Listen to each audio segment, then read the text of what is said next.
All right. Good evening and welcome to the August 18th board meeting of the Paso Robles Unified School District. Thanks for coming tonight. I'd like to call the meeting to order. We'll start off by doing attendance. So I'll have Clerk McCoy start that. Trustee Innie, Here. Trustee Kogan, Here. Trustee Sandra Williams, Here. Trustee Castillo, Present. Trustee Nathan Williams is on his way, President Joel Peterson, Here. Superintendent Loftus, Present. Assistant Superintendent Ellen Haley, Present. Assistant Superintendent Brad Pulowski, Present. Assistant Superintendent Shauna Ames, Present. and the amazing Executive Assistant to the Superintendent, Rebecca Justice. Here. All righty. Thank you very much. I'd like to adopt the agenda. Are there any changes or additions to the agenda? There are no changes this evening. Great. So I'll take a motion to adopt. So moved. Oh, Okay, I have a motion and a second. Mr. Anning? any aye. Kogan aye. Williams, aye. Boy, aye. Peterson, aye. Motion passes 6-0. Time for public comment on any items on the closed session agenda. Do we have any? We do not Okay, for great. closed session. Great. We don't have any items in the closed session item. That takes us to our closed session. So we are going to hop into closed session for a few minutes to go over a few things. We'll be as expeditious as we can, and we'll come back to finish up. Thank you.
Thank you for your patience. We're back in the open session.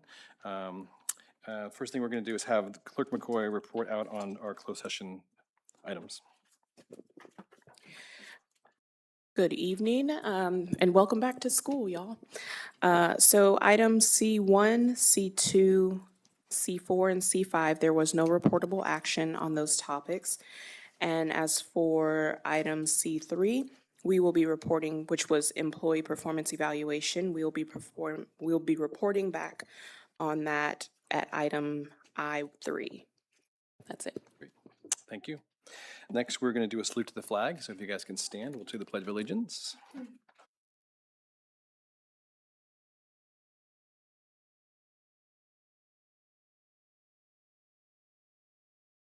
And to the republic.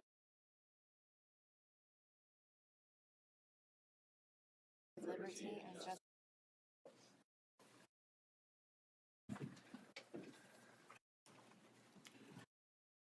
Thank you very much. Before we step into presentations, F1, I would like to recognize the loss and honor the life of a longtime employee we lost yesterday at Paso Robles High School. Michelle Diaspera worked for 11 years as a school psychologist for us here in Paso Robles, and we want to honor the work she gave us and her time here as well. So thinking of her tonight as we do our work. So thank you for that. We'll jump us into item F1, school presentations. The first one is after-school programs, Ms. Kim Gaspar.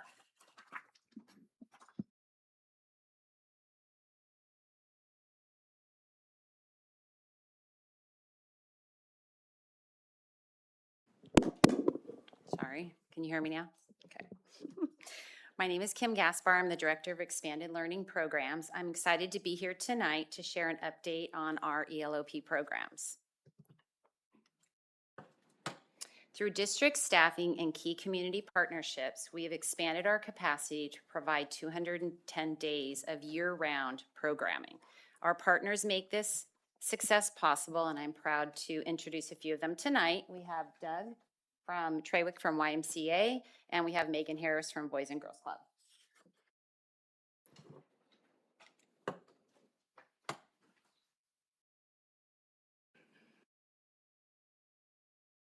Oh, there we go.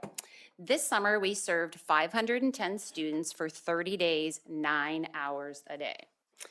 That was 350 students on campus with the YMCA at Glens Beck, Winifred Piper, and Virginia Peterson, and 160 students off campus at Tom Moss.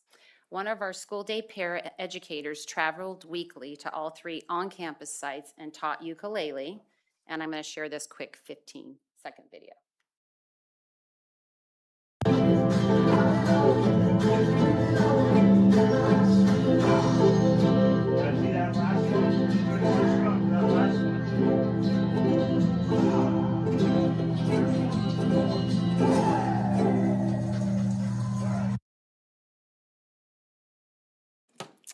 ELOP summer offerings, attendance recovery and enrichment. We hired 7 teachers who worked 4 days a week to lead Power Hour, a standards-based enrichment program. Spanning the summer break, this initiative generated $86,866 in state funding, recovering 800 days of attendance split between past school year absences and credits banked towards future ones. In addition to attendance recovery, we provided students with extra enrichment activities, including art, PE, gardening, ukulele, and library activities. Our program has experienced significant growth over the last 3 years' trajectory, allowing us to serve a larger student population than ever before. We accomplished this capacity increase by hiring additional staff, working closely with program partners, maximizing space through shared classrooms, and bringing in additional classroom facilities. In addition to our remarkable expansion over the last 3 years, we are fully prepared to continue our growth throughout the 2026-27 school year and into the future. We have secured 4 new ACES grants, allowing us now to serve 110 students a day at Lewis Flamson Junior High. We are currently coordinating and supporting 25 teachers that started today that will participate in the after-school program Power Hour for attendance recovery. We're supporting families through enrollment and managing attendance with Easy Child Track and supporting staff ratios in after-school athletics. And we're funding 2 hours a day for the librarians before and after school to provide extra hands-on activities and read-alouds. Exciting updates for Kermit King and Pat Butler. We're thrilled to have shared that we funded 3 new portables, relocated 2 existing portables. We co-funded 2 brand-new playgrounds. And a huge thank you to Brittany Baker for exceptional leadership in managing these projects from vision to completion. Students had their first play session yesterday on the new equipment. Shauna was at one of the sites, and I heard it was a big hit. Kids love these playgrounds. We are thrilled to launch an exciting 26-27 school year filled with outstanding after-school academic support, enrichment, and athletics. Our daily programming directly supports our core strategic goals. Goal 1, support academic excellence. Goal 2, ensure safe, supportive school communities. And Goal 3, build inclusive, engaged school communities. We support the whole child with academics during Power Hour, library visits, social emotional learning through PBIS and Second Step. Students will have an opportunity to explore art, STEM, cooking, gardening, and athletics. And finally, thank you to the board for your advocacy and support, and to Superintendent Jen Loftus for her vision in pushing us forward to achieve these goals. My sincere thanks also goes to, and it's a long list, but I think I should thank everybody, educational services, human resources, businesses, services, maintenance, operations and transportation, information technology, food service, ELOP staff, along with our site principals, teachers, and paraeducators. When people say it takes a village and after-school programming, this is the ultimate proof. It takes everybody to support us. Thank you for your time. And you can always contact me if you have any questions or if you have any questions now. Thank you. Thank you very much.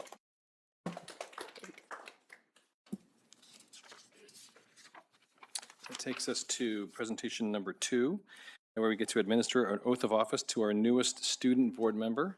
So I'll let Jen come up here and introduce our new student member. Julia Cox from PRHS.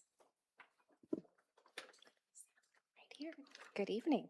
If you could put up your right hand and repeat after me. I, Julia Cox, I, Julia Cox, do solemnly swear do solemnly swear that I will support and defend the Constitution of the United States I will support and defend the Constitution of the United States and the Constitution of the State of California and the Constitution of California against all enemies, foreign and domestic, against all enemies, foreign and domestic, that I will bear true faith and allegiance that I will bear true faith and allegiance to the Constitution of the United States to the Constitution of the United States and the Constitution of the State of California, and the Constitution of the State of California, that I take this obligation freely that I take this obligation freely without any mental reservation without any mental reservation or purpose of evasion, or purpose of evasion, and that I will well and faithfully discharge and that I will well discharge the duties upon which I am about to enter. the duties upon Congratulations.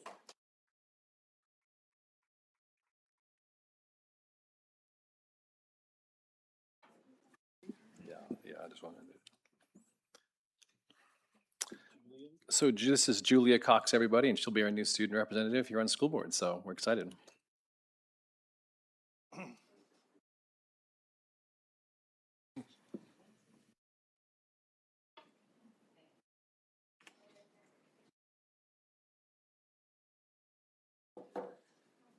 Do you want us to stand? We'll just stand up. Okay.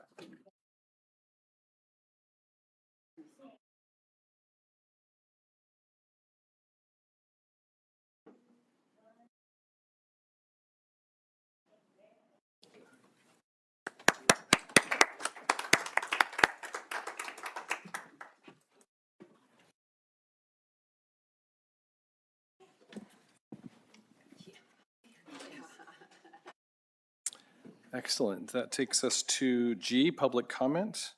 Looks like we have 2 items for public comment that are not on the agenda. So I'll turn it over to Clerk McCoy. All All right, first we have up Linda Becker. Followed by Linda Becker will be Berkeley Baker.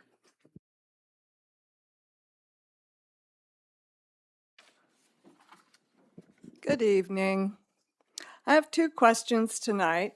Both are concerning opportunities for transparency, education, and community engagement. First, as we begin a new school year, what is planned to educate our students about the founding of our nation and the principles that shaped our democracy? While July 4th has come and gone, there are plenty of opportunities during the school year to make America's 250th milestone meaningful for our students.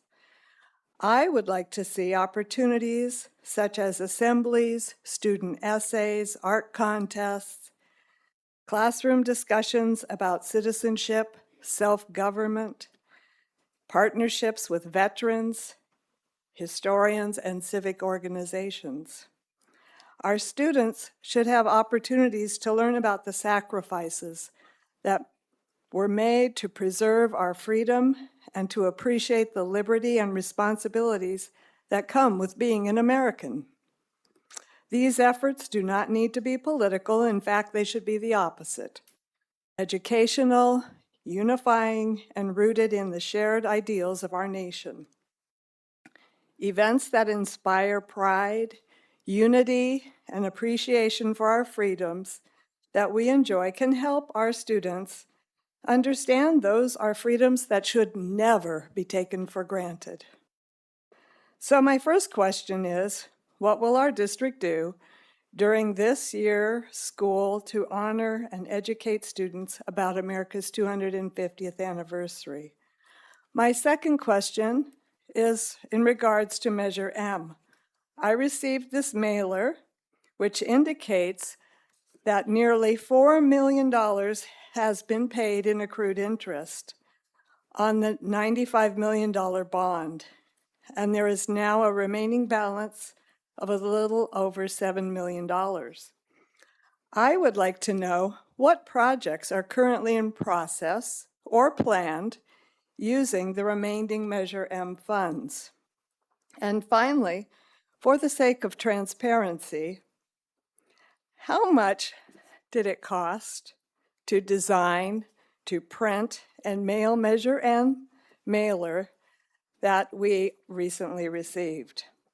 I appreciate the board and staff taking time to answer these questions. I believe our community benefits when we teach our students about our nation's history and ideals, and when we provide taxpayers with clear information about how our money is being spent. Thank you. Thank you.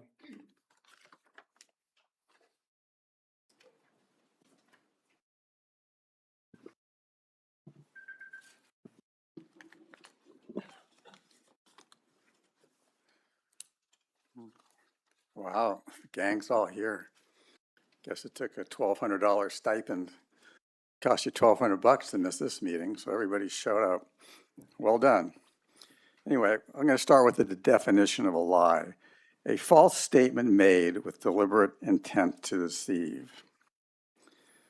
Now, I've been in here many times asking, what did the aquatic center cost? Couldn't get an answer. But you guys had a presentation to the public, and you said the aquatic center cost $16.7 million. Now, I knew that was a lie. Joel Peterson had to know that was a lie. And every board member, maybe except for Leo, had to know that was a lie. So I had to do a California request for information, Public Records Act request to get the information. And thank you, Mrs. Loftus, for supplying me that. So as of June 30th, the cost was $19.5 million. I had a meeting with Ms. Loftus, and she said, well, the 2.5 or 2.8 actually million dollars that they had spent back in 2018 coming forward, they didn't count that. And I said, why? That's part of the project. So, well, it's two separate projects. And I said, no, it's not two separate projects. It's one project. And then she said, well, And I said, you used the money, the 2.8 for the big pool. And she said, no, we sold that pool. She was quite, believe that. But she came back and said, no, in fact, that was not correct. So my question is, how did Ms. Loftus come under the opinion that that big pool was sold? Who told her that? And the fact that this was 19.5, yet you, this board and this district, you lied to this community about the cost of that pool. And maybe that's the kind of the Joel Peterson kind of cover up, because that money was, just absolutely wasted and flushed down the toilet, and that goes back. And then I read an op-ed about how well the Measure M money was spent. But that op-ed didn't talk about the grand jury report regarding the Aquatic Center, which outlined the mismanagement of Measure M money. We didn't talk about all the extreme overruns in the Glen Speck project and the endless change orders. So to say that Measure M was managed correctly is absolutely delusional. And I'm out of time for the rest of my stuff. But anyway, I just hope you guys, you want trust with the community, you want transparency, be honest, don't lie. Thank you. That's the end of closed session. Thank you. Thank you. That goes us to G2, California School Employees Association, 254. Don't see anyone here.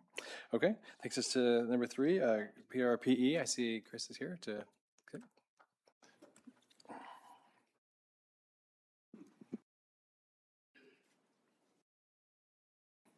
Welcome back. Oh, thank you, and welcome back to all you all as well. It feels like I never really left, to be honest. All right, so let's see. Let me get to my right place. All right, good evening, President Peterson, Superintendent Loftus, members of the board, staff, and community members. Let's see, as we begin a new school year, I want to start by acknowledging that last year was not always easy. Negotiations became difficult at times, contentious. We worked through grievances involving collaboration time, third grade recess, and junior high advisory period. We didn't always agree on the problems or the solutions. But I don't want to spend time reliving those disagreements. A new school year gives us a new opportunity. And this year, there's plenty of work ahead of us and plenty of opportunity for victories that we can share. This September, PRPE members will be canvassing in support of Proposition 3, which will protect critical funding for public education that would otherwise disappear when Proposition 55 expires in 2030. This is an issue where teachers, administrators, parents, community members, and this board can stand together with one voice. We also will see changes in the board. Mr. Peterson and Mrs. Williams, we're sorry to see you go. Both of you have served this community with dignity and grace, including during moments when your decisions, abilities, and even your intentions are questioned. Public service is not easy, and on behalf of PRPE, thank you for your service to our schools and our community. We also appreciate Mr. Cogan's willingness to run again, continue to serve, and I want to thank Mrs. McCoy, Mr. Williams, Mr. Castillo, and Mr. Ennie for the time and effort that each of you gives this district.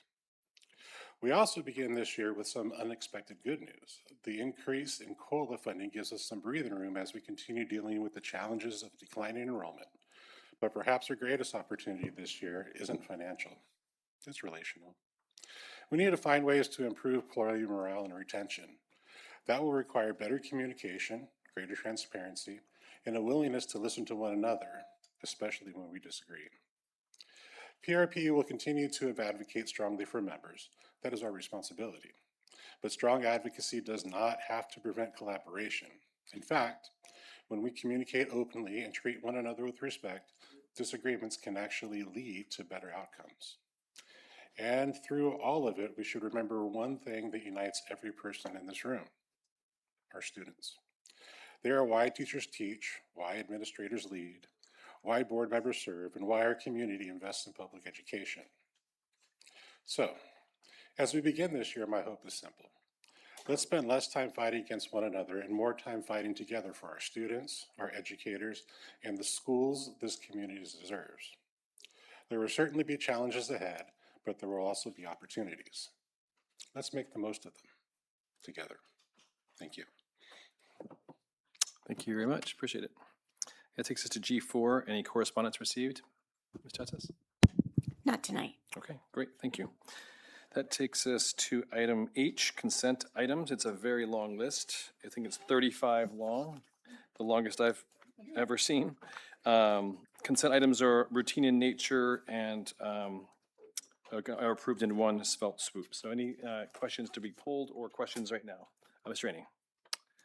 I'd like to pull 12 through 18. I have questions on all of those. Okay.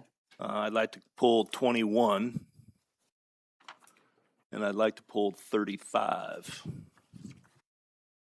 Excellent. Okay, so it would be great if we could get a motion of 1 through 12, 19 and 20. 1 through 11. 22 through, 1 through 11, 19 and 20, 22 through 34.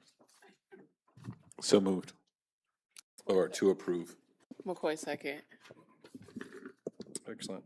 All in favor of that motion, say aye. Excuse me, Aye. I can't say that now. Oh. Roll call. Roll call vote. Mr. Rainey. Any aye. Kogan, aye. Williams, aye. Williams, Nathan, aye. Castillo, aye. McCoy, aye. Peterson, aye. Motion carries. Sorry. Let's go to item H12. Mr. Rainey. So this is really probably for my personal edification, but also I'm hoping for the community. I'm trying to understand, when we look at the sports in particular, what is covered by the district? So the district covers equipment, so helmets for the football team. Obviously, there's more equipment than other teams, but what about like tennis? Or what's another sport where you have Volleyball. baseball? Baseball, yeah. Is there anything where we define specifically what is covered by the district and what's covered by the boosters?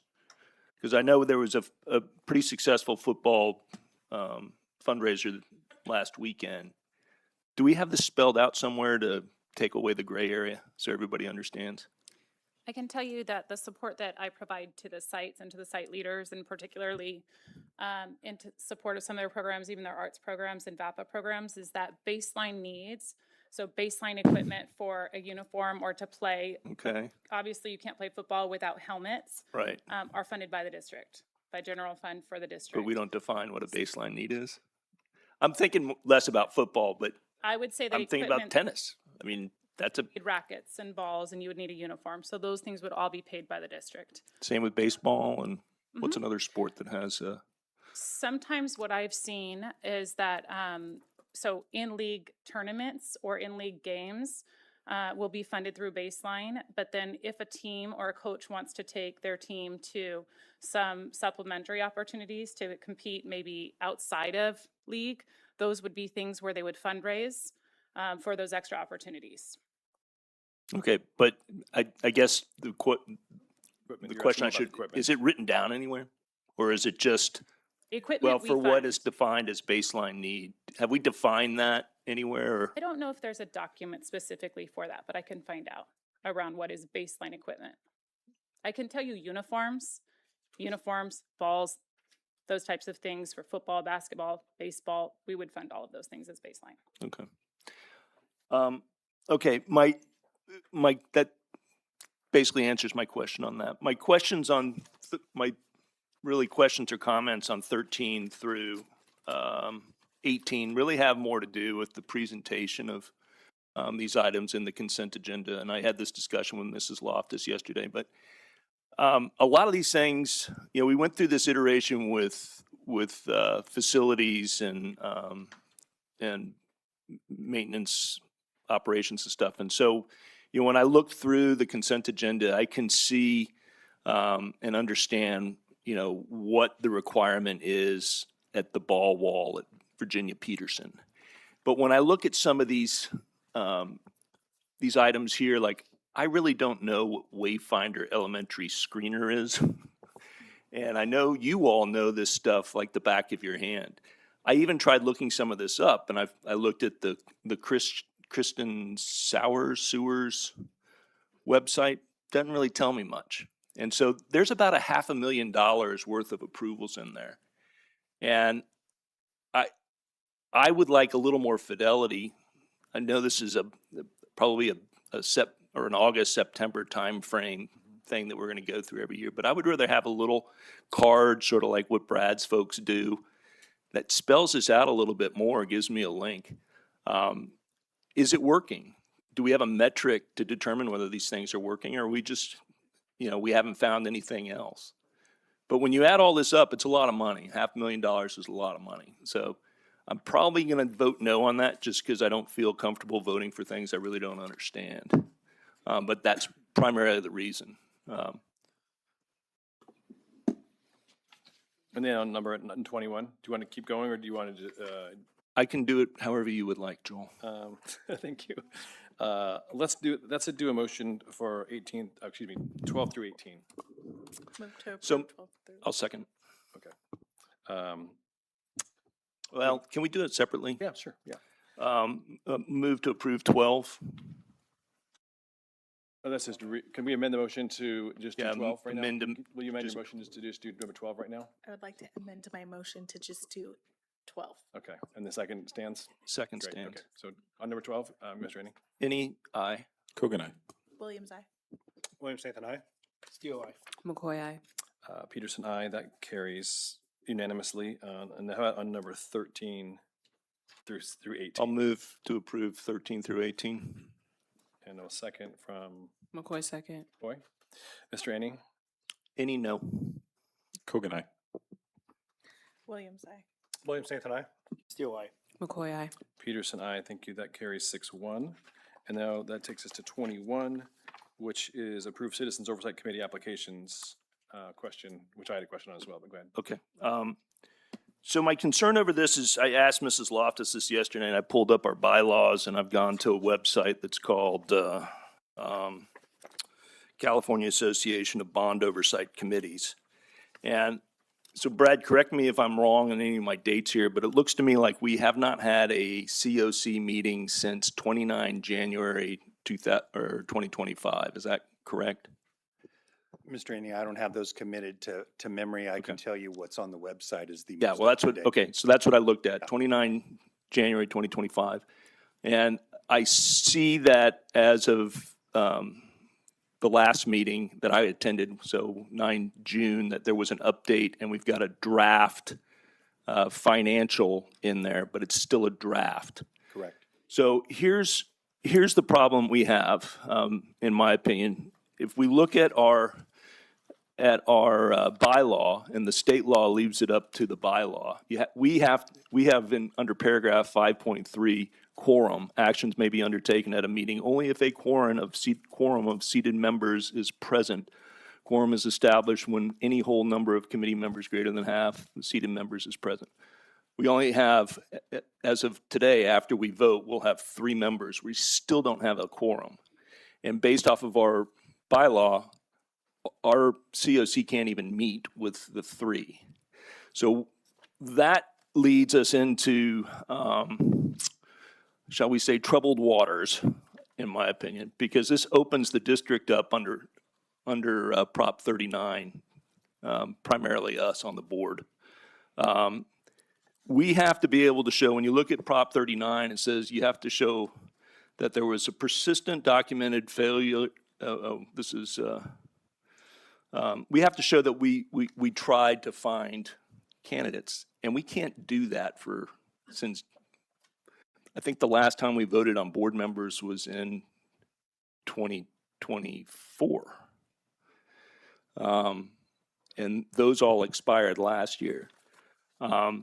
So the research that I did on through this website that I mentioned and looking at Prop 39, taxpayers who live in the district and a taxpayer who lives in the district and is assessed the ad valorem tax that repays the bond may sue any officer or agent of the district for an injunction that stops further spending of the Prop 39 bond proceeds. And there are 4 grounds. Bond money is being spent on purposes other than those allowed by the Constitution. We don't have a problem with that. Expenditure does not comply with the constitutional 55% requirement. Don't have a problem with that. Any illegal expenditure will occur. Don't have a problem with that. But the last one is the governing board was willfully has willfully failed to appoint the Citizens Oversight Committee as required by 15278. So my message is, we need to put more emphasis on this. We cannot show, it lists out in this website all the things that we should have been doing to show that we were actively recruiting. And as long as you can show that you were actively recruiting and you did not find anybody, you're okay. Can we show that? Yes. We can show that we actively recruited since when? I have a document that we've put together. Again, I don't have it committed to memory. I didn't know this was going to come up, but we do have a full historical record of postings that have been in the newspaper, Okay. other areas. So we've got all of that tracked. All right, It was also. Yeah.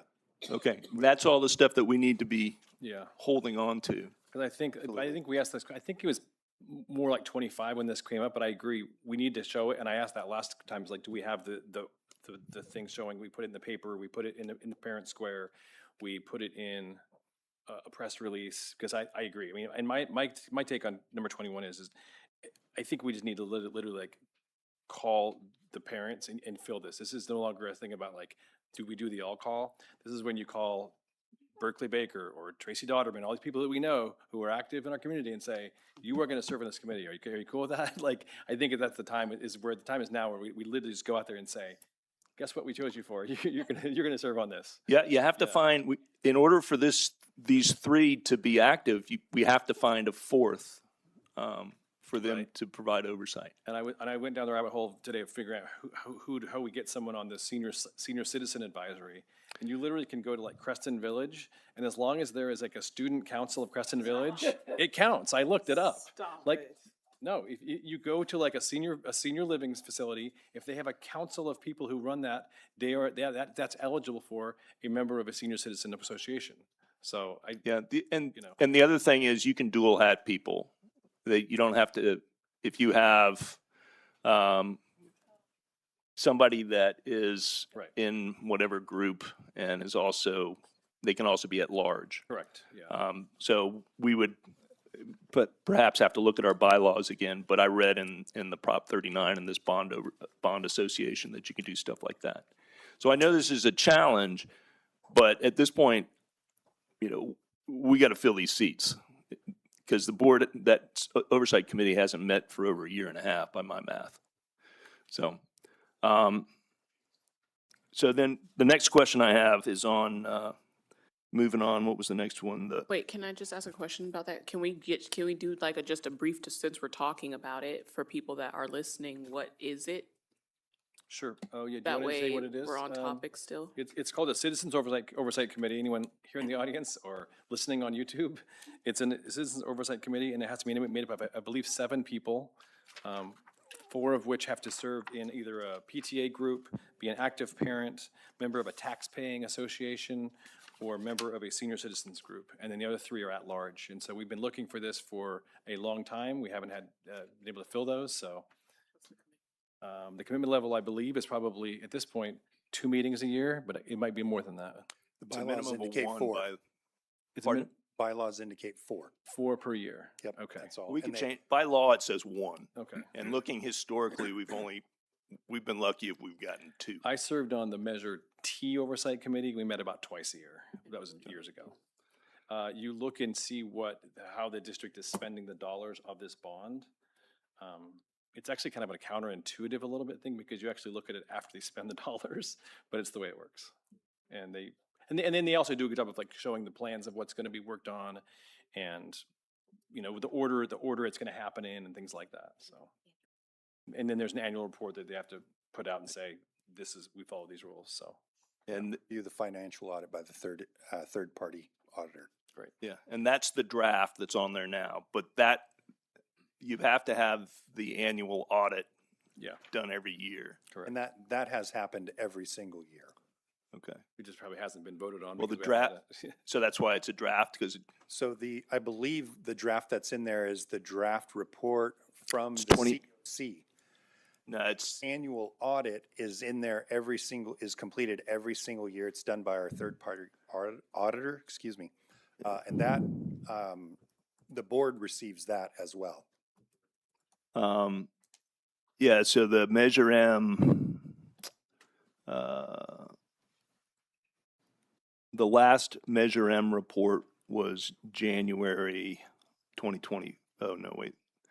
This was May 2026, but it's a draft. And this is the financials. So this is the audit report. And then the regular report, the board report, or the, whatever they're calling it, that was January 29th, 2025.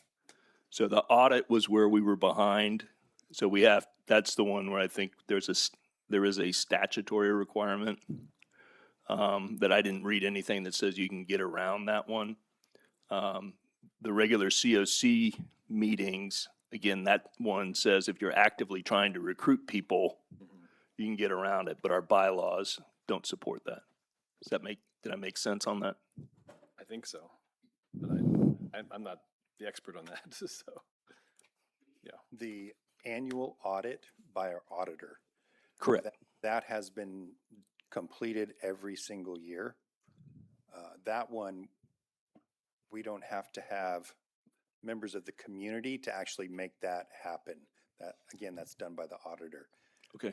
And I believe the board receives that at the same time they receive the annual audit from them regarding our general fund, their funds. All right, well, I don't remember getting did we get an audit for 25, 26 then? I'll have to go back and look. I don't remember that, but, so the draft that's in there, there's a draft 25, 26, which is just entitled Measure M, Annual Report to the Community. And that's the one that you guys put in there in May. That's the report to the community. Right. That's a Okay. draft that would have to be voted on by a quorum of the membership. Hey, Joel. Okay. Jim? Yeah, I was just thinking, this is, it's a very difficult type of committee to get volunteers for. And, you know, I'm a big fan of incentivizing the type of behavior that we would like to see. And so just in, you know, the theme of taking things in the wrong direction, I've said for a while that we should allow people who volunteer in different aspects to be among those who get to give their graduating high school senior their diploma. I mean, maybe Brad could get pizza for folks. I mean, seriously, like I chaired the Paso Robles Citizen Oversight Committee for 3 years. It is pulling teeth to get people and it's pulling teeth toward the end because you're not looking forward to all of these cool things that are going to get built. You're at the end. And so I can understand that. You know, hopefully we'll have another bond measure not too long in the future, and then it'll be easier to get folks to serve on it.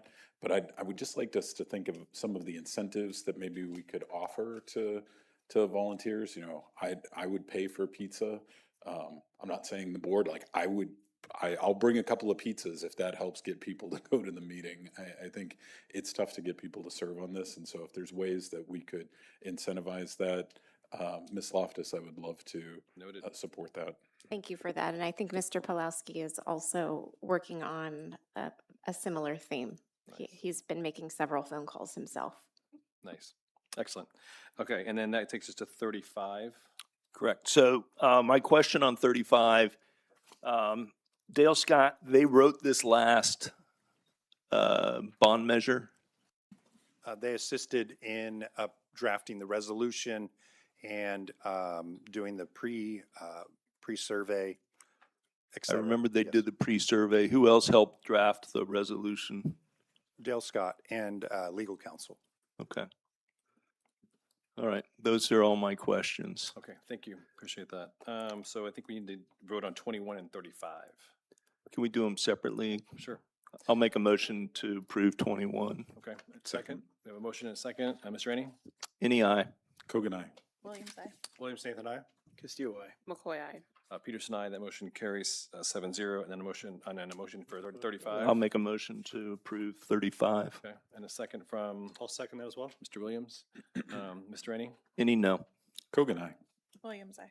Williams, Nathan, I. Castillo, aye. McCoy, aye. Peterson, aye. That carries 6-1. Thank you for all the patience on consent items. That takes us to action items. I1, this comes to a new item for me. So we're going to do a surplus bid opening on the Montebello Oaks property. And so I think I start this. Okay, stand by. I have a script. I got it.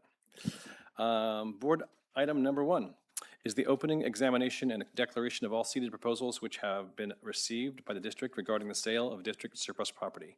Identified assessor parcel numbers or APN numbers 025-392-014, and then 025-392-015, and finally 025-392-016. And calling for qualifying oral bids pursuant to resolution number 2633.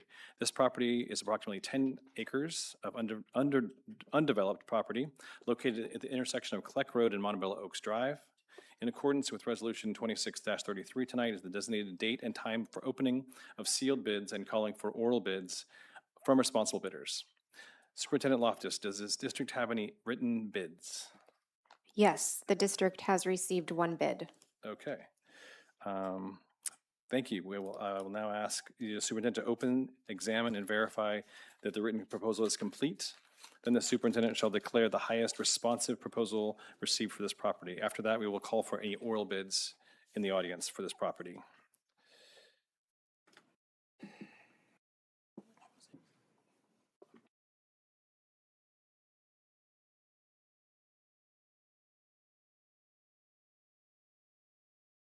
Stand by, she's reading the bid.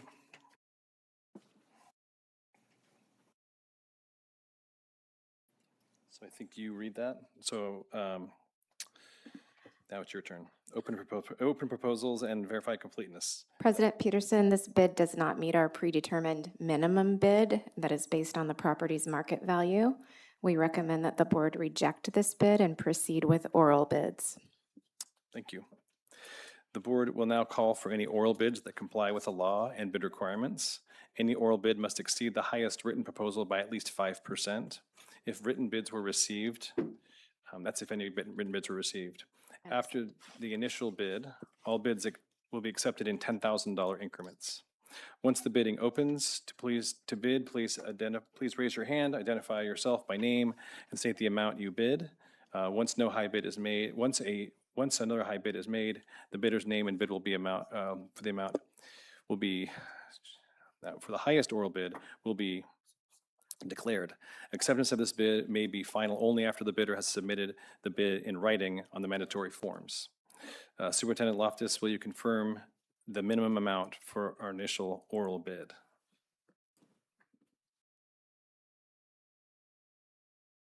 Was that right? Stand by. We did not accept the initial bid because it did not meet the predetermined market value. And so we need an initial offer to be made. And if it does come to that predetermined initial market value, then we can go from there. Okay, If but we're not- still now going to accept oral bids, right? We will accept oral Okay, bids. That is great. correct. Okay, that's great. So are there any oral bids from qualified bidders? Great, we have one bidder. So I think now you raise your hand, identify your name, and state the amount of your bid. And you come up to the podium. It needs to at least meet the minimum The market minimum value market value, what would we of the property. We do. We have not declared that.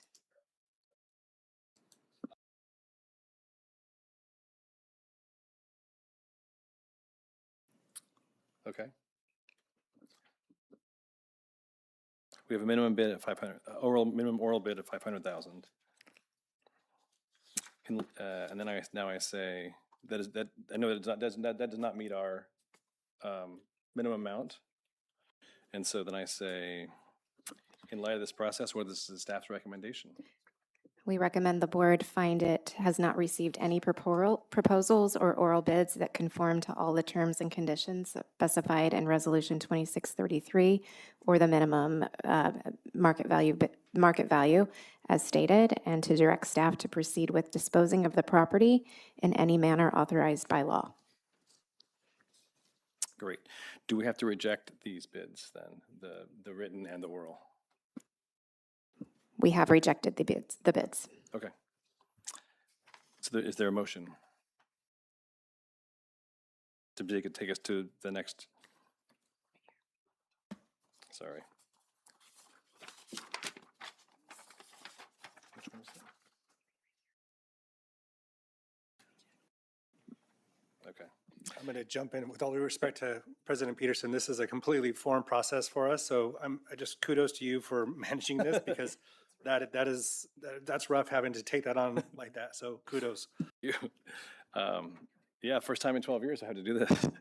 Do I have a motion to reject all bids and determine that in doing so, it is in the best public interest to direct Superintendent Loftus and the designee to proceed with disposing of this property in a manner authorized by law? So moved. Second. Excellent. I do have a motion. To make sure I'm following all this correctly. We just vote, right? Great. All right. We have a motion we have a motion on the table to go to the next step, which is do it through the proper way, which is through, I believe a real estate agent sell it the way we did last time. Okay. Mr. Rainey. Any aye. Kogan, aye. Williams, aye. Williams, Nathan, aye. Steele, aye. McCoy, aye. Peterson, aye. Motion passes 7-0. Thank you so much for coming in. Appreciate it. Sorry for the awkwardness of that. That was my first time handling one of those open bids. So that takes us to number 2, approve the salary schedule recommendations as determined by the independent salary study commissioned by the Board of Trustees. Mr. Pulaski and Ms. Ames.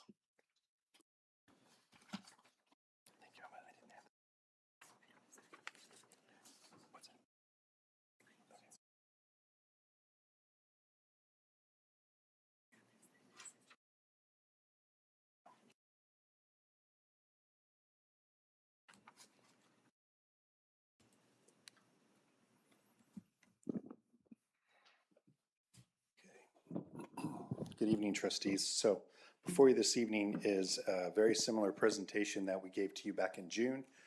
That was an information item regarding salary recommendations based on the independent study that was completed by our consultant MGT.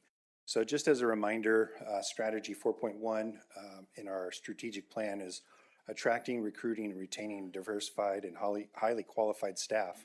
And this process here really aligns to that. So I just wanted to make that connection there. So a little history here. October 2024, we presented some recommendations to approve confidential management salary increases. Option 1 was to square up some salary schedules, provide a 3% increase. And then option 2 was to provide a 3% retroactive. So the board chose option 2.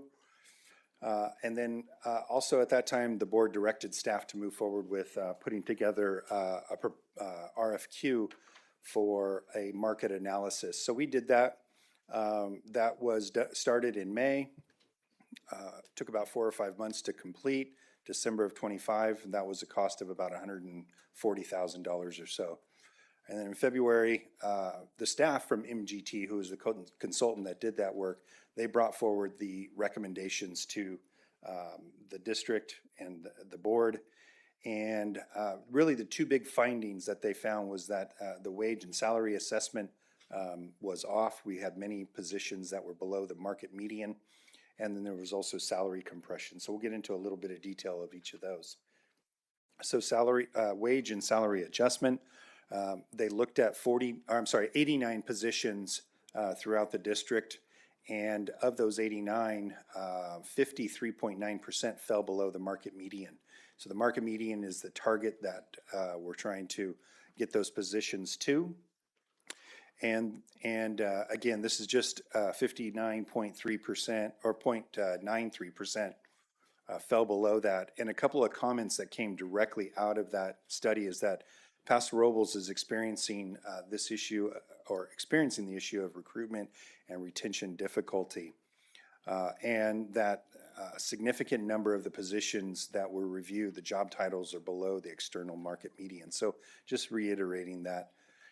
Salary compression, we did talk a little bit about this, but it's what it is as a reminder is that we've got space between what you would say is maybe our staff employees, and then when you get to a management or a leadership position, those positions, the pay between them is so compressed that there's little to no wage advantage or growth opportunity for those individuals to move into a leadership position. So that's something that has to be addressed. And really, it's a structural problem within the district. And so the recommendation that we're bringing tonight, it really impacts the entire system, the whole ecosystem of pay. And so this is a good example of where that salary compression is an issue. You can see on the chart here that we've got positions, all of these that go at an angle and then turn to the right. Those are all management or leadership positions that we've got. And this other one, this line here that kind of slowly grows up, that is our highest paid teaching position. And so you can see that that actually starts higher than several of our entry level management positions. And then it tops out, when you look at our SESs, it would almost top out at the same amount of money there. So again, it shows the challenge that we face with hiring folks that want to move into those positions. So MGT, their recommendations was number one, to address the positions that were below market median, and then also address the internal compression challenges. So we tried to focus on just a couple of kind of key positions and really see if that would be a way that we could address the problem. But this really, as I mentioned, this is an interconnected system. So it really created problems by just focusing on only key positions. It doesn't allow us to really create a healthy, connected salary schedule as individuals would grow in their career in the district. So our recommendation this evening is that we number one, we square the cells. So that means that individual steps that a person is on as they move forward, it's a 3% increase. We've got some of the salary schedules where it's a 2.5 increase to a 4.5 increase. And so there's this inconsistency. This is something that we have done already with our labor partner CSEA, and we've done this on some of the other management schedules, some of the schedules, and so we would want this done on all of them across the board. So we'd have a 3% increase. It makes targeting future budget projections also a lot more simplistic. And then increase the salary ranges as well on jobs so that they are within plus or minus of the 5% of the market median. So the salary schedules, the study that MGT gave us had a market median pay at the very top of the salary schedule. And that's our goal, is that last step is that our ultimate step on our salary schedule would be within plus or minus 5% of that. And that's where they felt kept us in that the market median and was fair to employees. So we've got 62 positions that would be impacted. There's kind of a breakdown of how those positions would, how they fall. And so, I didn't change that to, sorry, it says 58, but 62 members receiving large salary increases. So some of these positions may have a 5% increase, some have a 9% increase. So just because we're indicating that those positions need to get ultimately to the market median in their top step, doesn't mean that an employee would necessarily get a 9% increase or 5%. What we're doing is ensuring that we look at every single position, all 62 of these. We've looked at them and we've made targeted, we've placed them specifically to ensure that they were able to have a slight increase, but nobody is ever going to go back. So they would not lose any money going through this process. And so as we move forward here, I think this is a good example. So in the MGT study, the psychologists, they were 13.7% the market median. So remember, that's the 25-26 fiscal year. So the district had a 4% increase between 25-26 and 26-27. So really, our psychologists at this point would be 9.7% below the market median. So our proposed increase for the psychologists would be 9%. So we're not going to, every single psychologist is not going to receive a 9% increase. We go and we look at them individually. So this particular one here, you can see that they're on step G. And so if we look at this white column here, that's the existing salary schedule. So this particular employee would be on step G, their salary would be $115. And the 9% increase is on the green schedule here, or the green line.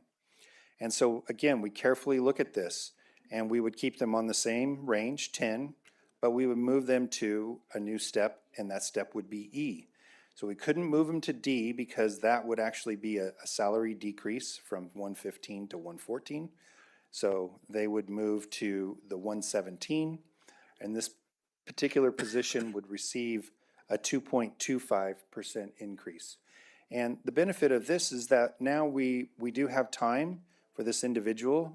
They have time to reach a higher salary, and so it really aligns to that retention of employees. Another good example here would be our mental health therapists. So they were identified to be 19.8% below the market median. And again, following that same methodology, we did receive a 4% increase for these past 2 years. So that puts them at 15.81% below the market median. So we're going to propose an increase of 15%. So this is colored different because I gave you an example on the certificated management scale. This happens to be the classified management scale. So we'll look at this particular employee here. They were on range 7, so that's range 7 here, where the white is, and they were on step G. So they were at the scale here of 97,000. So we're going to just change the range number here, and that's just an internal process that we're doing. Doesn't necessarily impact any of the pay, but we would move this position to step C. So they would go from 97 to 98. See, we couldn't go back to step B because that would actually be a reduction for them. So this particular position would receive a 1.81% salary increase. And then again, aligning to our strategic plan, this allows for this employee to have an opportunity to make more money in the long run, and really retention is the goal here, trying to keep those folks here. Those are just a couple examples. And then I also wanted to show that this tool really is being used across the board, the salary study. It's not just addressing management and confidential folks. We had a conversation with our classified folks, and one of our positions, the college and career technician, we had seen that duties had changed over time. They came in for a reclassification because of that. The MGT study indicated that this position was 11.4% below the market median. And so we went ahead and made some of those adjustments to ensure that as this reclass happened, the position was more aligned to the market median and ensured an opportunity for this individual to be able to have a chance to make more money in the future. So the next steps for us after implementation of this would be to bring updated job descriptions. So that's something that Ms. Ames can speak to probably in more detail if there's questions on that. But principals, assistant principals, the SESs, the plan is to bring those to the board in September, and then other positions into the future, and ensure that those positions are aligned to the market job descriptions as well. So if we're going to be paying at the market median, then we want to make sure those job descriptions are aligned to the market work. So at this point, staff recommends approval of the salary schedule recommendations. Thank you for that, Brad. Before I open up for questions, I just have one clarifying question before I open up. Can you go back a slide? So is the next step here, I mean, if it was approved tonight, the recommendations do go into effect, correct? They would, yes, And so they would be retroactive to July 1. to July 1 of this year. And then why wouldn't you bring up job descriptions now with it? Or why is that just a later step, I guess? I'm gonna let Ms. Ames answer that. It's an ongoing project that we're making sure that we're carefully editing them. It's good to look at job descriptions every so often, especially with this. But these job descriptions were created quite a while ago. And so we are diving into each one, and there's 60, what did he say? There's 6, if you go through all our principals and assistant principals, all of the coordinators and directors, and we don't want to rush through it. So we're starting with principals, assistant principals, SESs. We have drafts already. They're basically ready. We're just finalizing those. And Ms. Loftus is helping work through those with Aaron and myself. And so that is why we're just bringing them in batches. So people are staying in their Yes. current job descriptions but if you rewrite them, are they going to be changing their jobs? Their jobs will be the descriptions? same, the titles will likely be the same. It's just making sure it's accurately describing what they're doing and what the expectations of what they're supposed to be doing Okay. is reflected in those. And that'll be a vote, that'll be an action item as well, correct? Yes. Okay, great. Okay, I'll open it up for any board discussion. Mr. Gogan? Hey, Brad, thank you for that. And I apologize, I didn't get a chance to ask you any questions before, so if I come up with something that sounds worth responding to and you don't have the answer, it's fine to get me afterwards. But I was wondering, the graph that has all of the different lines on it, it looks like it starts with a teacher in year 15. Is that accurate? Is that what the T15 stands for? That's want me to- correct. Yeah. Um, Can I speak to that really quick? MGT chose to start at year 15 because that was the average of when people move into management. Okay. Like they have to be, they're a teacher for so long.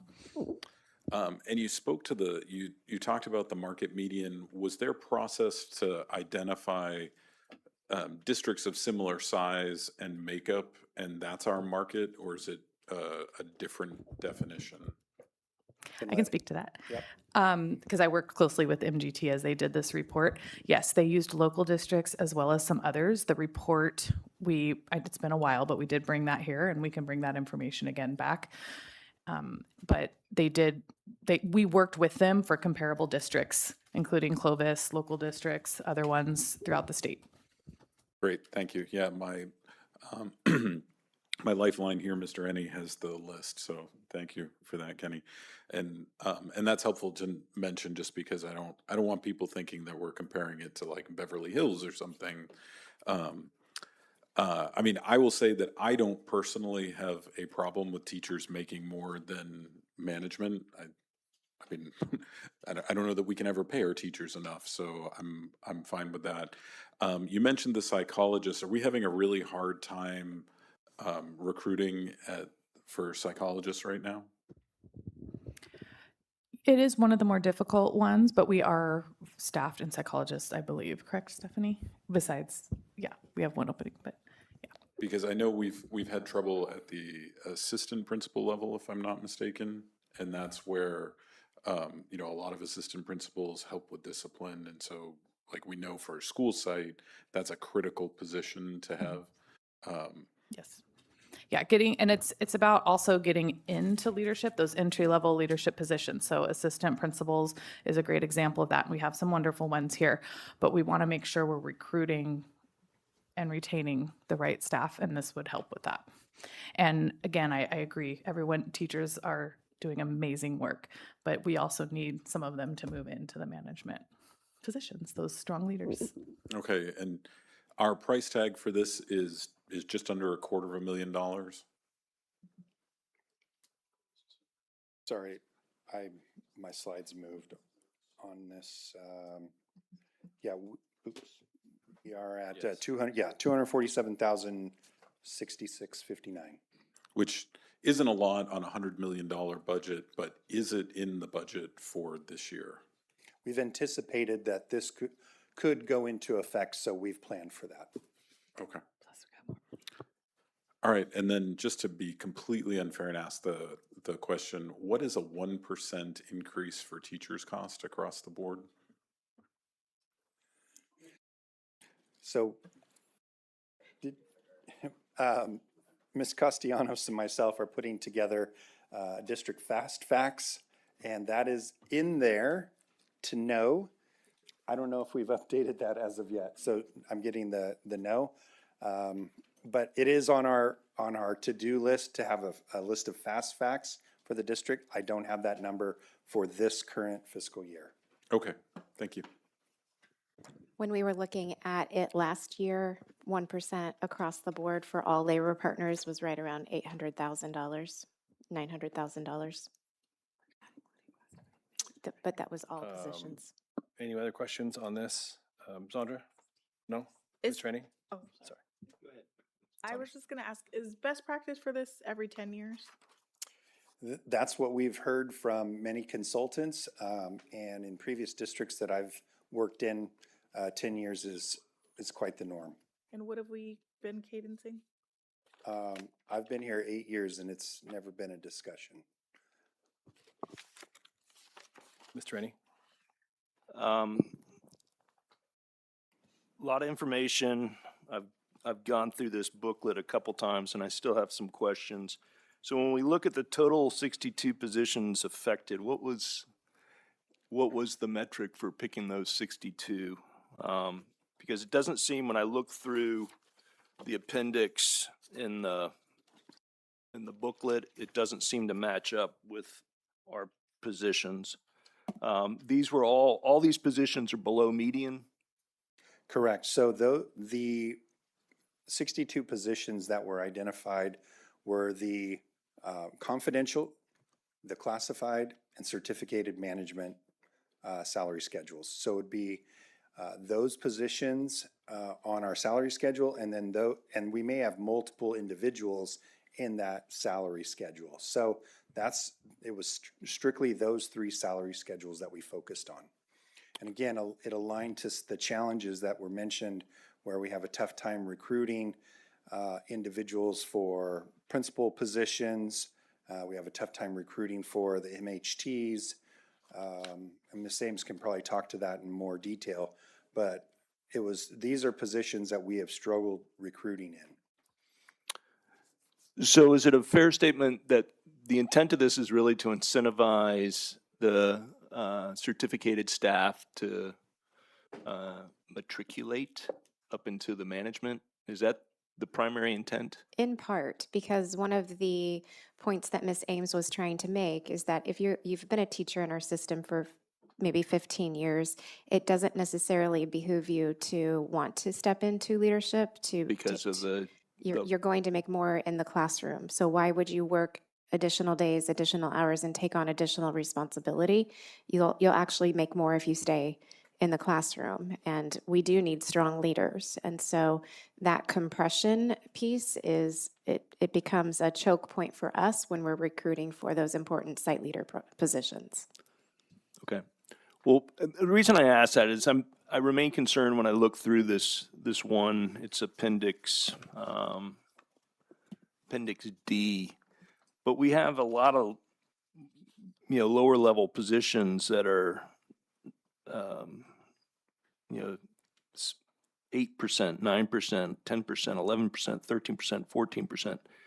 And so principals, you've got principal middle school, 13% below the median. That's understandable. But then you also have, mechanic, 10% below. How are we going to square that? Or is there an intent to bring them up to the median? Well, there is an intent to work with our labor partners. And so in the past, it's really around where do you want it? That's an interesting conversation, because at times we want the money to go to everyone equally. But we have strategically worked with our labor partners in the past to say this particular employee group is a really hard employee group to recruit for, and it's so far under market median. And then at times, they are willing to negotiate and allow us to really focus funds specifically to specific employee groups. But it really has to be something that our labor partner wants to partner with and do. And so I do think, to answer your question, yes, we would like to target positions that are classified positions that are under market value, but we also do that in partnership with our labor partner, and it's not a decision we make in isolation. Got it. I mean, some of the stuff on here, I'm assuming a transportation assistant is a bus driver? Pardon? Van driver, okay. So, I mean, we have transportation issues. They're 11.84% below the median. I have to be honest, I'm on the fence on this. I understand the intent. I like the work that's done. I think it's a good resource, but we just voted a pay raise in April, I think. I still am looking at the sequencing of this. I would rather see things like job titles, and then specifically for management, I'm going to keep beating the drum of some sort of performance-based pay, whether it's a bonus or, you know, the ability to increase pay for one, but not everybody. So that's all I have. Thank you. Thanks for taking time to meet with me a few weeks ago to go over this. At first brush, it's kind of hard to understand. I didn't love the first presentation we had on it, you know, a few weeks ago. So I'm glad that we got this redo to do it. I think there are some challenges with it in terms of who we're doing in terms of this group first. But I do understand, you know, the district's point that we want to go to the leadership and kind of have strong leaders who are ready to step up and do that. So. Having said that, I do appreciate the presentation. I think it was done with some pretty good data behind it to get us to the right numbers. And I do like the fact that it's not automatically just raising people up. It's raising them up over the course of their career. So the most people, if they're 15% down now, they'll have a chance to get up there, but they're still only getting a 1.9% increase on this. So I do appreciate the trust in that. So any other questions of staff? Do I have a motion? I'll make a motion to approve. A motion by Nathan. Do I have a second? Second from Leo. Mr. Ennie. Any no. Kogan, aye. Williams, Nathan, aye. Castillo, aye. McCoy, aye. Peterson, aye. That motion carries 6-1. Thank you very much for the discussion and the questions. I appreciate that. That takes us to item number I3, approve the superintendent employment contract pursuant to Government Code 54957. And I will take this one.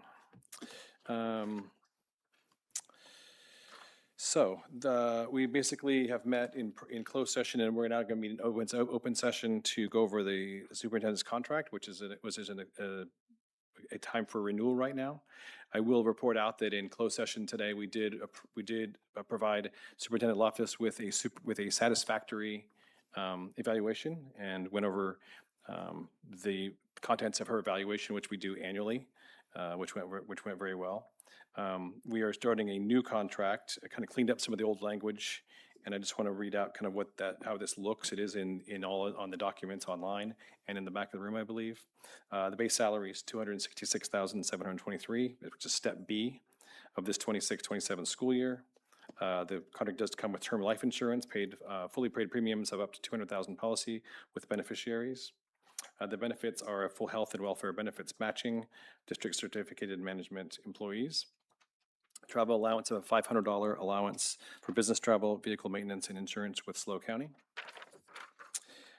Additionally, there are some other things that come in the contract, service club and fees and dues, basically saying she can be part of Rotary and some of the service groups like that. As long as we get the reimbursement service club dues, that's all covered. The district Cal card, the superintendent decided to utilize the Cal card under the same policies and regulations under district management staff, subject to monthly review by the board. Service days and sick leave, that's a provision of 225 days for the full year in regular services annually. Entitled to 12 working days of sick leave each contract year, cumulative in accordance with California Ed Code. And then lastly, professional memberships, kind of like the first thing, governing board agrees to pay annual dues for authorized memberships in ASAA, ASCD, and ASCA. That rolls off your tongue. Dues for other professional associations may be authorized with prior board approval. Those are the highlights of this. We feel strongly about the leadership of Superintendent Loftus. We're excited to keep her on staff and keep her at the helm of this leadership in this district as we move on. So any other questions? I do have a couple of things in the contract I do want to make a quick adjustment to. Can I do that now? Great. If you go to page 7, there was some language I want to clean up, and I apologize for not doing this sooner. On number 9F, and, excuse me, page 6. Let's start in chronological order. This is on 8B.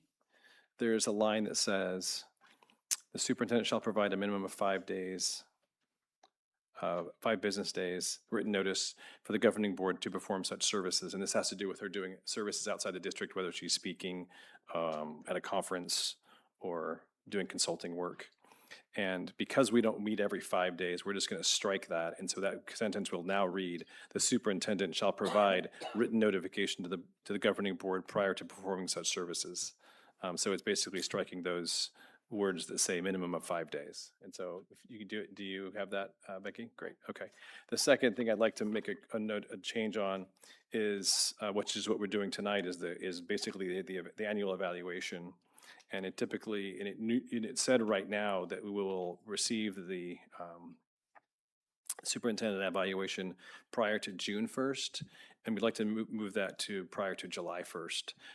May and June May tends to be a super busy month, so I don't know, we're going to try and get it done earlier in the year, but we're just going to change that language to read, provide the superintendent with annual evaluation prior to July 1st of each year, shall thereby deem the performance of the evaluation as satisfactory. So those are the 2 changes I'm recommending. Other than that, it's how we have it in here.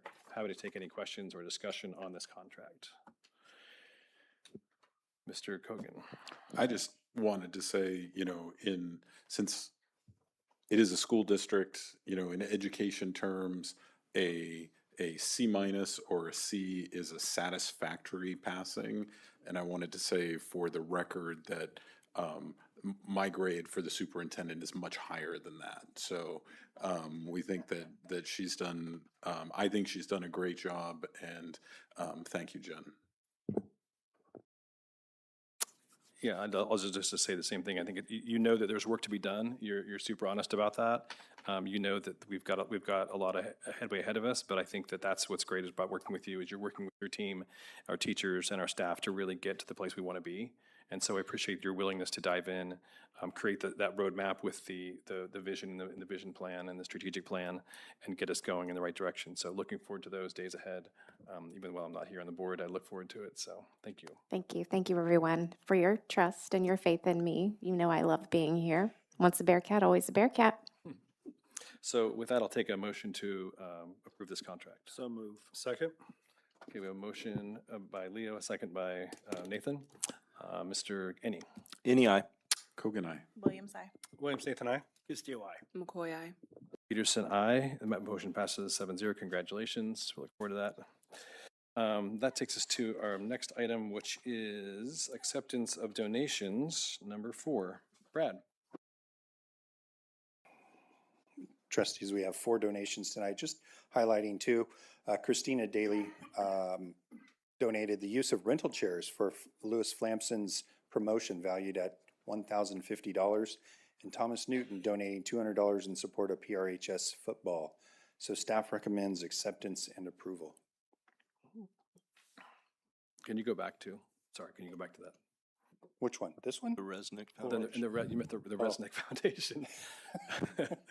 Well, I appreciate that. Yeah. The Resnick Foundation donates a lot to us. Yeah. And so we do appreciate that. Sometimes our lower ones don't always get the highlight. So, but the Resnick Foundation donated $20,000 in support of Paso Robles sports clinics. Did you say this is a lower one, just to confirm? No. Some of our lower donors, like the $200 Got it. I see what you're tonight, saying. the we were unique talking about donation of Resnick. the rental chairs. Yeah. No, I So agree. I'd just like to highlight They're those. all So important. I they're just all wanted important. to So point that I could out. read the last one too. So let's read Yeah. all 4 of them. Yeah. Charities Aid donating $1,000 in support of Paso Robles High School. Awesome. Thank you very much. Take a motion to approve these donations. McCoy moves. I'll second. Okay, we have a motion and a second. Ms. Rainey? Any aye. Kogan, aye. Williams, I. Williams, Nathan, I. Castillo, aye. McCoy, aye. Peterson, aye. Motion carries. Thank you so much to those donations. We can't do without you guys. Takes us to I-5, approve cybersecurity curriculum. Ms. Cannon. Good evening, Board. I am here this evening to present once again our curriculum for our Intro to Cybersecurity class. This is the first of the 2 courses in our new cybersecurity pathway. The recommended curriculum is the CompTIA Test Out, Test Plus, Cert Master, Learn, and Labs. This particular curriculum, it presents the foundational skills for that Intro to Cybersecurity course, as well as industry recognized credentials. This was initially brought on June 23rd to the board meeting. Public viewing took place from June 24th to July 24th, and no public feedback was received or any comments on it either. All right, does anybody have any questions? Kogan and then any? Hey, thank you. I wanted to ask Megan about, so the cybersecurity course, do we have students that are not enrolled in this course right now because we haven't approved the curriculum yet? No, the students are enrolled in this course. This is, we're late in the ballgame in getting this moving, but this course is on the schedule and we do have students currently in this class. Okay, and then on the CompTIA, are we bringing forward other things? Like, I know we're not doing all the certifications that are in CompTIA. Correct. This particular class will incorporate just the Network Plus. For the CompTIA certifications, they have a huge range of certifications. The second cybersecurity course is looking to prepare students for the Security Plus CompTIA certification, which is really the industry recognized entry-level cybersecurity certification. So we'll build towards that. The goal of this class is to lay the technology understanding, that foundational skills there. And while the CompTIA Test Out Tech Plus is going to be, I'm sorry, I said Network Plus. The Tech Plus is the particular certification they're getting here. That's our overall core curriculum for this course. We will also be incorporating a number of other CodeHS, US Cyber Range, cyber.org, a number of other cybersecurity skills into this course as well. And then is this course dual enrolled? This course is not dual enrolled. We initially moving in and starting this process, which of course we submit for dual enrollment back in October, had initially thought that this course would be dual enrolled. But since it's a 2-course pathway, we're really looking at that college level course, which coincides with Questa's cybersecurity course there as well, that we're going to dual enroll the second course in this pathway. So these students, while they're not getting the dual enrollment this year, then that second year in the pathway, they will dual enroll that same course. Okay, yeah, it seems like there's, in the computer pathway, there's been a little bit of a moving target on dual enrollment versus. Just this piece. This is the only piece that's shifted in that at this point in time. The other portions of our pathway we've maintained at this point. Okay, thank you. You're welcome. Mr. Andy? So you kind of answered part of my question, but just to be clear, so once this is approved, this will be implemented with the current Correct. class? Okay, Yes. that was, I had a question. How come we're late getting it? We're late because as we moved through the process throughout, starting again last fall, we had jumped into some curriculum choices and then took a step back, wanting to make sure that we had the right things in place. So we took a step back, we dug in deeper into what we wanted the end product to be, which is our Security Plus certification, and what types of steps we can take to get there. So it's been a process, and we wanted to make sure that we had the right things in place. So it came a little bit late, and then of course we have the summer break, and I just find That's it where we're at here. interesting because it's backwards. to offer kids a class, and then if we all say no to the class, then they don't get to take the class, and that's a waste of time. And I think it's really been about choosing that core curriculum, what that core curriculum is going to be, what we really want to be the foundation there. All right, does anyone else have any questions? Castillo? So currently, you probably, I don't know if you said this already, but they're currently occupied. They're currently covering some groundwork before this gets into place, so, okay. That's 'Cause correct. My son's enrolled in this, and I just want to make sure he's not doing anything. No, they should be doing things in Thank class you. at this point. Thank you. They aren't twiddling their thumbs right now. We have supplementary curriculum that we are incorporating into those classes as well. All right, can we get a motion? So move. Second? Motion by Castillo, second by Nathan Williams. Mr. Rooney? Any aye? Kogan, aye. Williams, I. Williams, Nathan, aye. Steele, aye. McCoy, aye. Peterson, aye. Motion passes. Thank you so much for running that. That takes us to our second to last action item, which is approve the purchase of book vending machines from Title I carryover funds. Yes, this is a fun item. And we actually have a book vending machine already at Winifred Pfeiffer. They were ahead of the game here. And so the item we're bringing to you this evening, and it's funded with Title I carryover funds, is to bring book vending machines to the rest of our Title I schools, which is actually not just our elementary schools, although it is the rest of the elementaries, it's also the junior high as well as Liberty High School. And so you will see in the picture here what this looks like. It also, the way that they would be utilized is a couple of ways. One is that students are rewarded with kind of a gold token for positive behavior and then rewarded with books.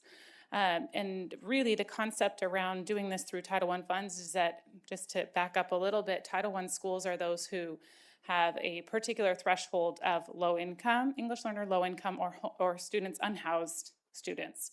And our lowest percentage at this point is 61% at Kermit King. Our highest is 87% at Glen Speck. So we have significant need across our schools. And so the concept of having a book vending machine is putting books in the hands of our students and also incentivizing it joyfully. And so you'll see here, this is what this looks like. Golden togas are distributed to students redeemable for books.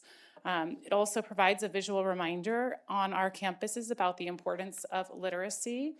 And then this second slide is really just an estimate. The reason it's an estimate and not an actual quote is because these are customizable. And so depending upon what our sites choose and how we choose to design the sleeves, which books they choose, the design of the books. So for example, obviously at Georgia Brown, we're gonna have TK through 8th grade books.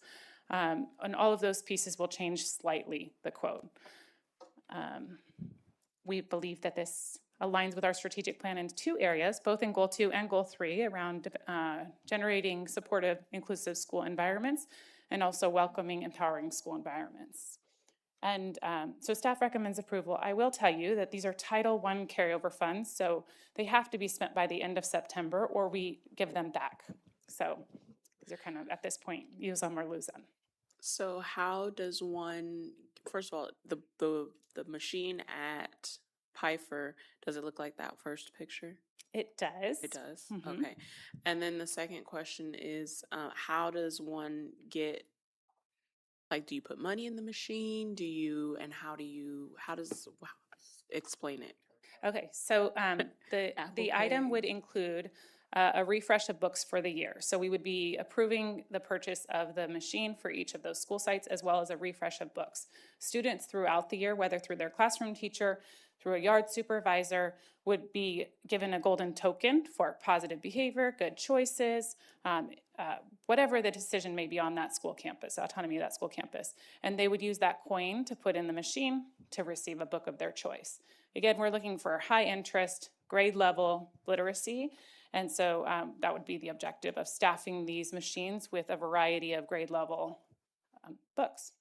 So based off of behavior and goals and things of that nature. Yeah. And then who chooses the books that go into the machine? So the sites would have a part in that, but we are really, really grateful because we have a district librarian, Katrina Hanna, that's right. Yes, she's right here, and she has a lot of experience with these book vending machines, and she will actually be, she has been and will continue helping us to lead lead the project and working with our school site principals around the book selection. And my last question is, when a student, let's say a second grader, does somebody go with them to the machine to choose their books so that they're picking books from the right section? Like how is it categorized, and do they know what those categories are based off of their reading levels? I don't have experience with that specific component. Come on up, Miss Katrina. Brand new to our district, and we're very, very grateful to have her. So it varies as far as how the program would work. At previous schools where I've had a book vending machine, we would have a time. So it might be student of the month assembly, something like that. And then the students might all go over together so that staff or the librarian or other people could help them get the token. If it's placed in an area like the library, then the librarian could assist with that. So it's more figuring out where it's going to be and then customizing how that would work, because there needs to be staff supervision. You can't put like physical money in it, but there needs to be supervision over putting in the coins. Right. I just want to make sure they're actually getting something that they can use and read at their grade level versus just seeing a picture and be like, oh, I want that book, and then it does no good to them. So carefully stocking the book vending machine is one of the goals with that. And so the company that we're working with, they offer bundles that you can get, and you can also buy the bundles through Scholastic. If we're given more, like with the proposed budget for this, extra funds to both, because the machines don't come stocked. So you have to buy the bundles or select the books and then a refresh. Having someone like me or my staff carefully curate those books, we're going to be putting things in them that they're going to want to read instead of things that they may have been given for free or they've seen in their classroom. Nathan? Yeah, when I was in my meeting with Superintendent Loftus, this was one of the things that actually got me really excited. I love this. I remember as a kid going to the Scholastic Book Fair, you know, in elementary school, and now to this day that still happens, and kids still to this day get so excited about going in there and getting a paperback or a paper-bound book. So to have something like this is just, it's so unique and different. And I'm super excited about just having one more little element that just kind of excites kids to grab a book, to pick it up, and to go with it. So I, for one, am excited to support this. What better way to reward students but with books and encourage reading? Yeah. Ms. Rennie? I think Leo was first. Leo. Thank you. He answered one of my questions already, but so where is it physically going to be located on each campus? As far as I'm more concerned about damage or theft, or, you know, not outside. So indoors, in the library. They're in the library or like front office, somewhere where it's near other people that can oversee it. Yeah. Okay. I'm kind of irritated that it's not already coming fully stocked for that price. I'm not going to lie, but, you know, here we are. So thank you. And the customizable skins that Aaron mentioned, so they come like this, and there's 4 that you can choose from. But for there's also a way to do it with like school logo and do it customizably. So there's some choice with that too. Does that cost extra? Yeah. Of course it does. Yes, of course. I have paint and a brush. Kenny? First question, so Title I funds, what can they be spent on? Okay, so Title I funds can be used towards staffing, towards enrichment, tutoring, after-school programs, parent engagement, professional development for staff. Okay. You went out to the Frank Sparks School, right? Mhm. Unlike Nathan, I am not excited over this. I like the idea of buying all the books for $29,000 or whatever that is, but I just don't see kids getting excited about going to a vending machine. Why not have an assembly where they can just be handed the book in front of all their friends and be recognized, or do what they did at Frank Sparks where they have reading competitions within the classrooms? And could those funds be used for incentivizing them with a bicycle? That's one of the prizes I remember from Frank Sparks, where whoever the kid was in the class that read the most books got a bike. Could we use funds for things like that? We could. We're really trying to build an academic, language-rich, literacy I'm all for that giving type books away. I of think it's a great idea. environment. It's just the I extra think- money on the machines. Yeah, I think our principals are very excited about this because kids get very excited about books. And so I just really have to echo what Katrina said, which is the gift of a book. We sometimes underestimate how excited our students get about that. Student of the Month is a great example. That is an assembly where we get to reward kids. But also, students like to go buy things, and the fact that they get a golden coin for doing something good on campus and being able to go and put it in a machine and then they get something is huge. Kids like buying stuff. Sounds like it falls into PBIS as well. It is, that's actually the triangle up here on the right on this Right. particular one is really focused around PBIS. Oh, there it is. Yeah.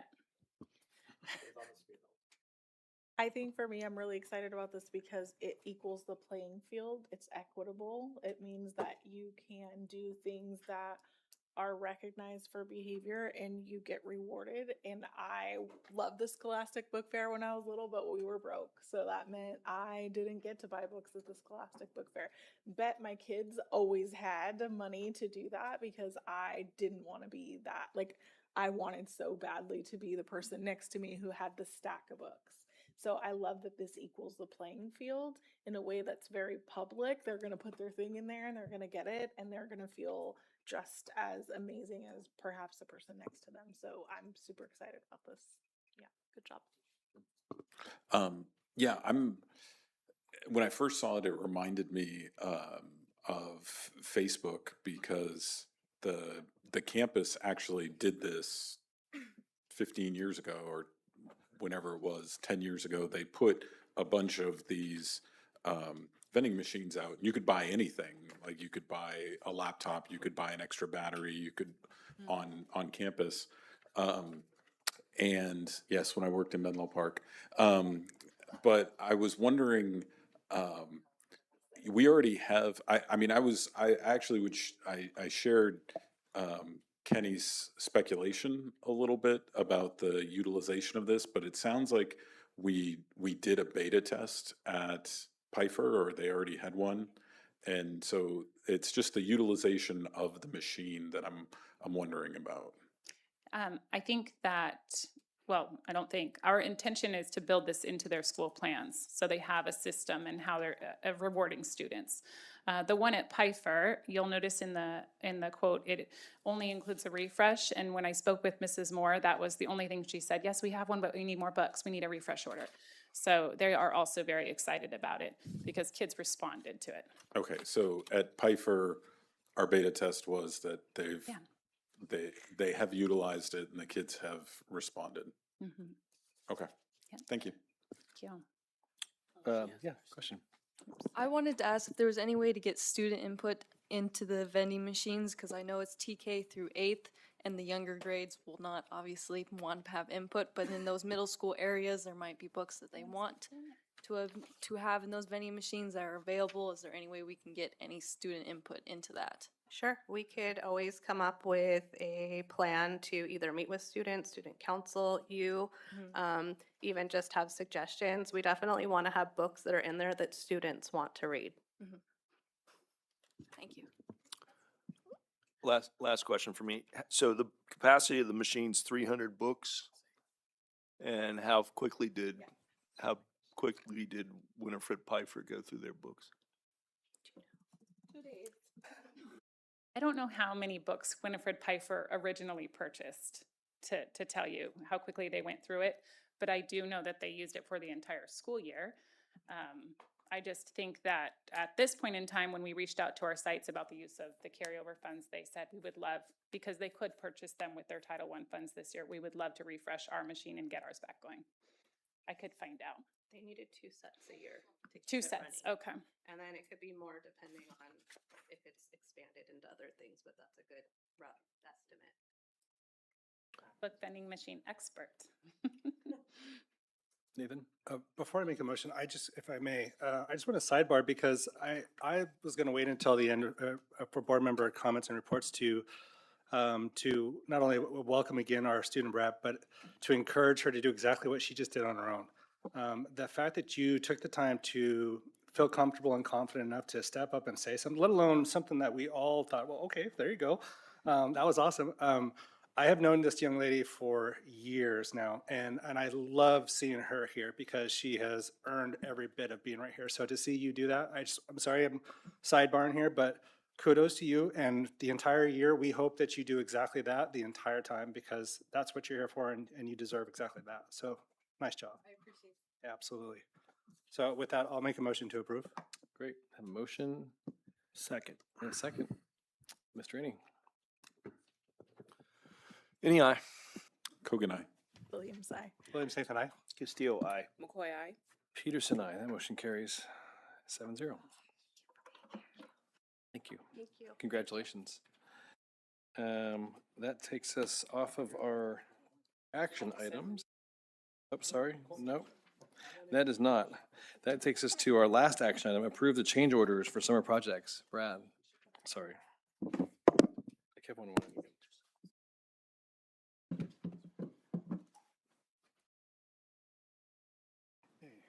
Trustees, I know this is a bad word, change orders, but we want to go through and explain some of the things that happened on this particular project. So this is the Glen Spec project. Just a couple of pictures of some of the work that's going on over there. You can see the new shade structure that has been installed, some new asphalt around that. And then also the kitchen that's being remodeled to ensure that we've got the appropriate equipment and the right space for the cooking that and food that we're doing at that site. So again, what we're bringing forward to you does align to our strategic goal. 5.2 is transparency about financial transparency about actions that we take, and then also maintaining a well-maintained school environment.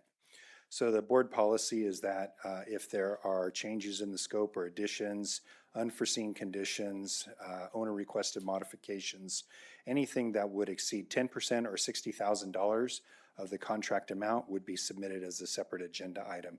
So as we look at this tonight, you'll see that there'll be one item, but we're going to bring to you all of them to date. So the contractor has highlighted, though, that they are not done with their work, and there is a potential that we could have some more as we wrap up the project.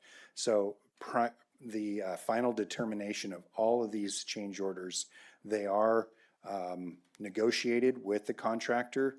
Typically, the price that you see here is not the first price that they gave us. We talked to them. We have the architect analyze it. We talk with the inspector, and we ensure that that the cost is accurate. And if this happens to be duplicate work that is already in the scope of work for some reason, we ensure that we get credits back on those as well. So this is the running log of the change orders we have for this particular project. And I've got brief descriptions for all of them, and there's some here.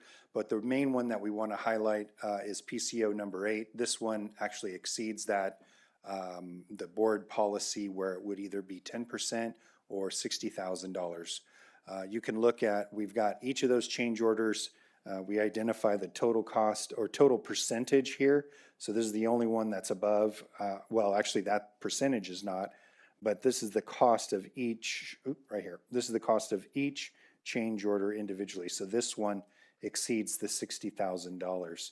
And what this is, and we'll come back to this if need be, but this particular cost is $105,318. And at some point back in the 40s, 18th Street ran all the way through this property. And so underneath the property there was storm drain. And so when there was an original construction in 1954, the district had to offer an easement to the city.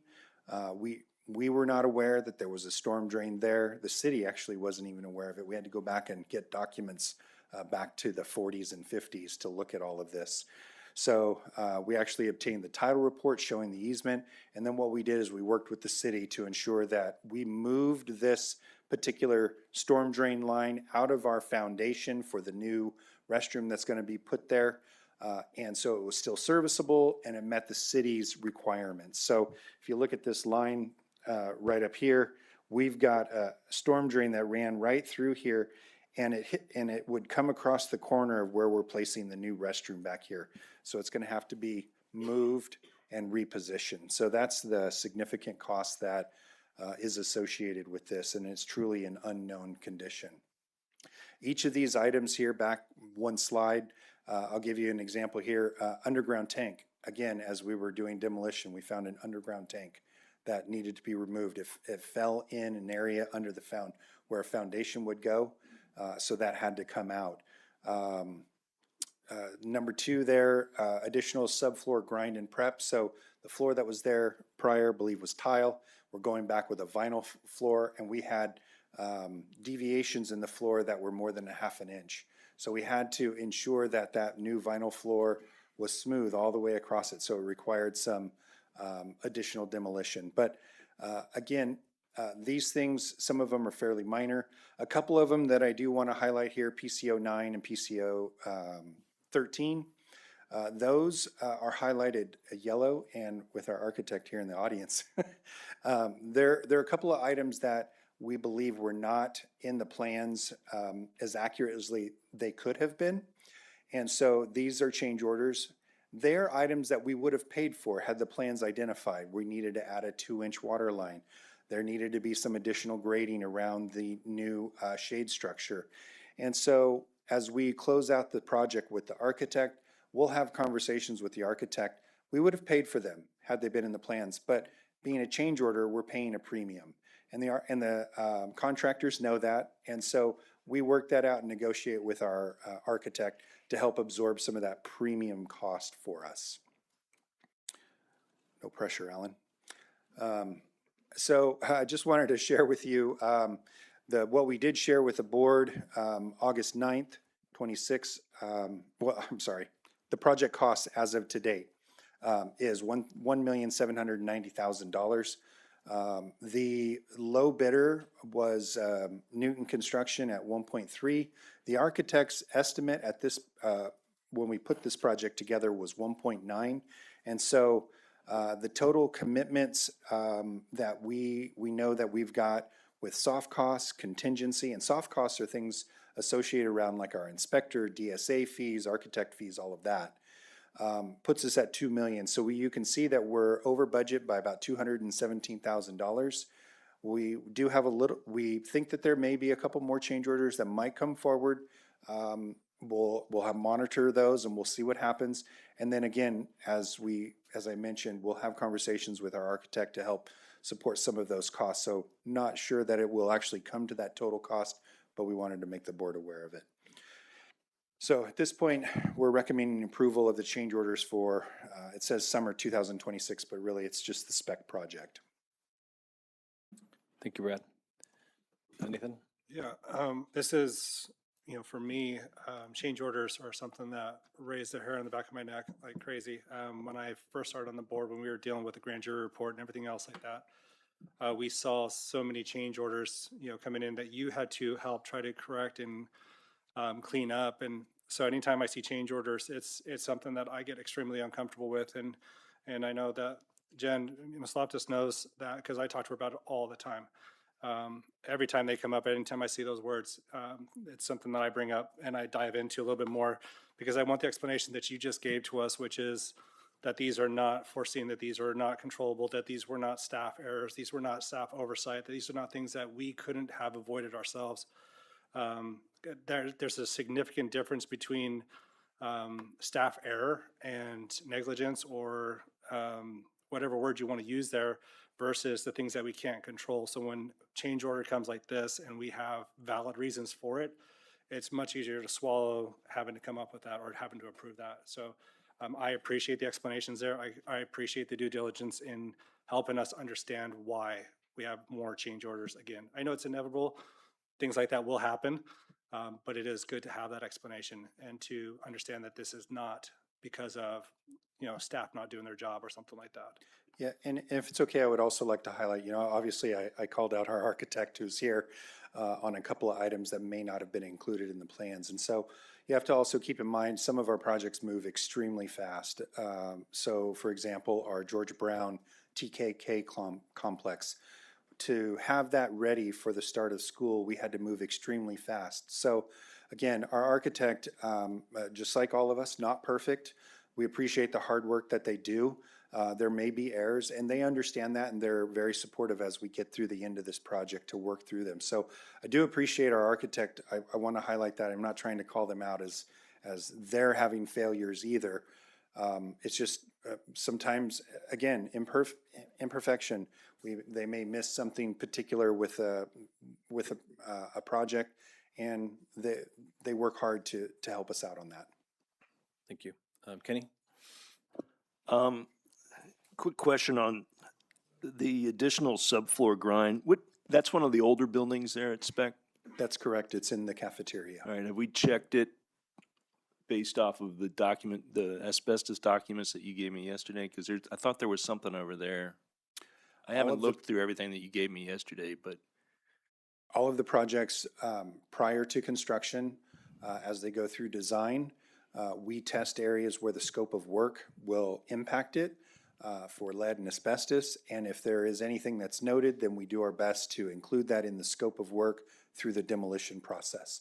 So if there was anything, it would have been addressed appropriately. Okay, no, but, so my next question is, are we using that area now at all? Or is it all under construction? There are no students or anybody but construction people going in there? So it's a combination of both. The kitchen, I know, was wrapped up we started school on Thursday, was wrapped up on Wednesday. But we're gonna have some work out on the north side of the building where the restroom is. It's still fenced off, so there will be contractors that are working there. So it's a combination of both areas. Some is used and some is still under construction. Okay, thank you. I just have one quick question, Brad, on that overage of $217,000. So where does that 217, you said it may not be that number, but does that come out of that same fund? Yeah, so the Learning Recovery Emergency Block Grant, LCAP carryover, and Fund 25, those are the funding sources. So depending on what that final number is, we'll look at each of those resources and see what can cover those costs. But I can tell you right now, Fund 25 will likely be able to handle any of the overages here. Okay. Yes. Noted. Thank you. I'll take a motion. Moved. McCoy, second. Motion by Nathan, second by McCoy. Mr. Rainey? Any aye. Kogan, aye. Williams, aye. Williams, Nathan, aye. Castillo, aye. McCoy, aye. Peterson, aye. Motion carries. Thank you so much, Brad, on that. Motion carries 7-0. Takes us to information items. We're going to discuss the War Memorial Monument. Again. Yes. Great. So I'm back, trustees, and I know we've got a couple members of our steering committee here. So just a brief review of where we were at. But as you've seen through many of our presentations tonight, we're trying to align our core values, our strategic plan to many of the action items or information items that we're working on. So this one here, we really felt collaboration, working together with our community to come together and put together this monument was really important. So it really, again, lining to our core value. So this monument is dedicated to the 12 Bearcats that died during World War II. Mr. Harrington came and provided you an update in December 2025. He and a group of volunteers had researched these names and their stories. We did have one of our local architects, Mr. Gary, volunteered to design the monument and administer the construction of this. And so we met in March of 26 to review site concepts. 26, the board, we provided you an update. Committee met to discuss June again with slight adjustments recommended from the committee. And then we brought a recommendation to the board for final approval where this really increased the number of plaques that could be there for additional either wars or conflicts. And so the board did ask for the steering committee to kind of come back and have a conversation with them. So I asked a few of them to be here, and they are here. So before we get into that, I did want to just move forward and let you know that, I'm going to jump to a couple pictures here. We've actually got the monument wall up. The plaque that has been approved by the board was wrapped up and completed today. The flagpole has been placed, and the original plaque that was there has been reinstalled. So we've made a lot of progress since we last met, And so I think maybe now I can turn it over to Mr. Harrington, who's kind of the steering wheel of the steering committee. And he may be able to assist you with some answers and answer some of your questions. Great, thank you. Welcome back, Tom. We missed you. Oh, I miss this place. You didn't need to respond back to what I said. So I do want to introduce Gene Miller, who, can you stand up, Gene? Gene has been instrumental in researching the stories with me. Gene and I, or when I first came to the district in the late 90s, we both taught in the social studies department. And for us, this is the really fun part, finding out who these people were, what they did, and vast majority have never made it out of their 20s. And so we really are committed to making sure that their stories stay alive. That's great. Do you have a presentation? Do you want me to start with questions? Do I have a presentation, Brad? I do not have a presentation great. board.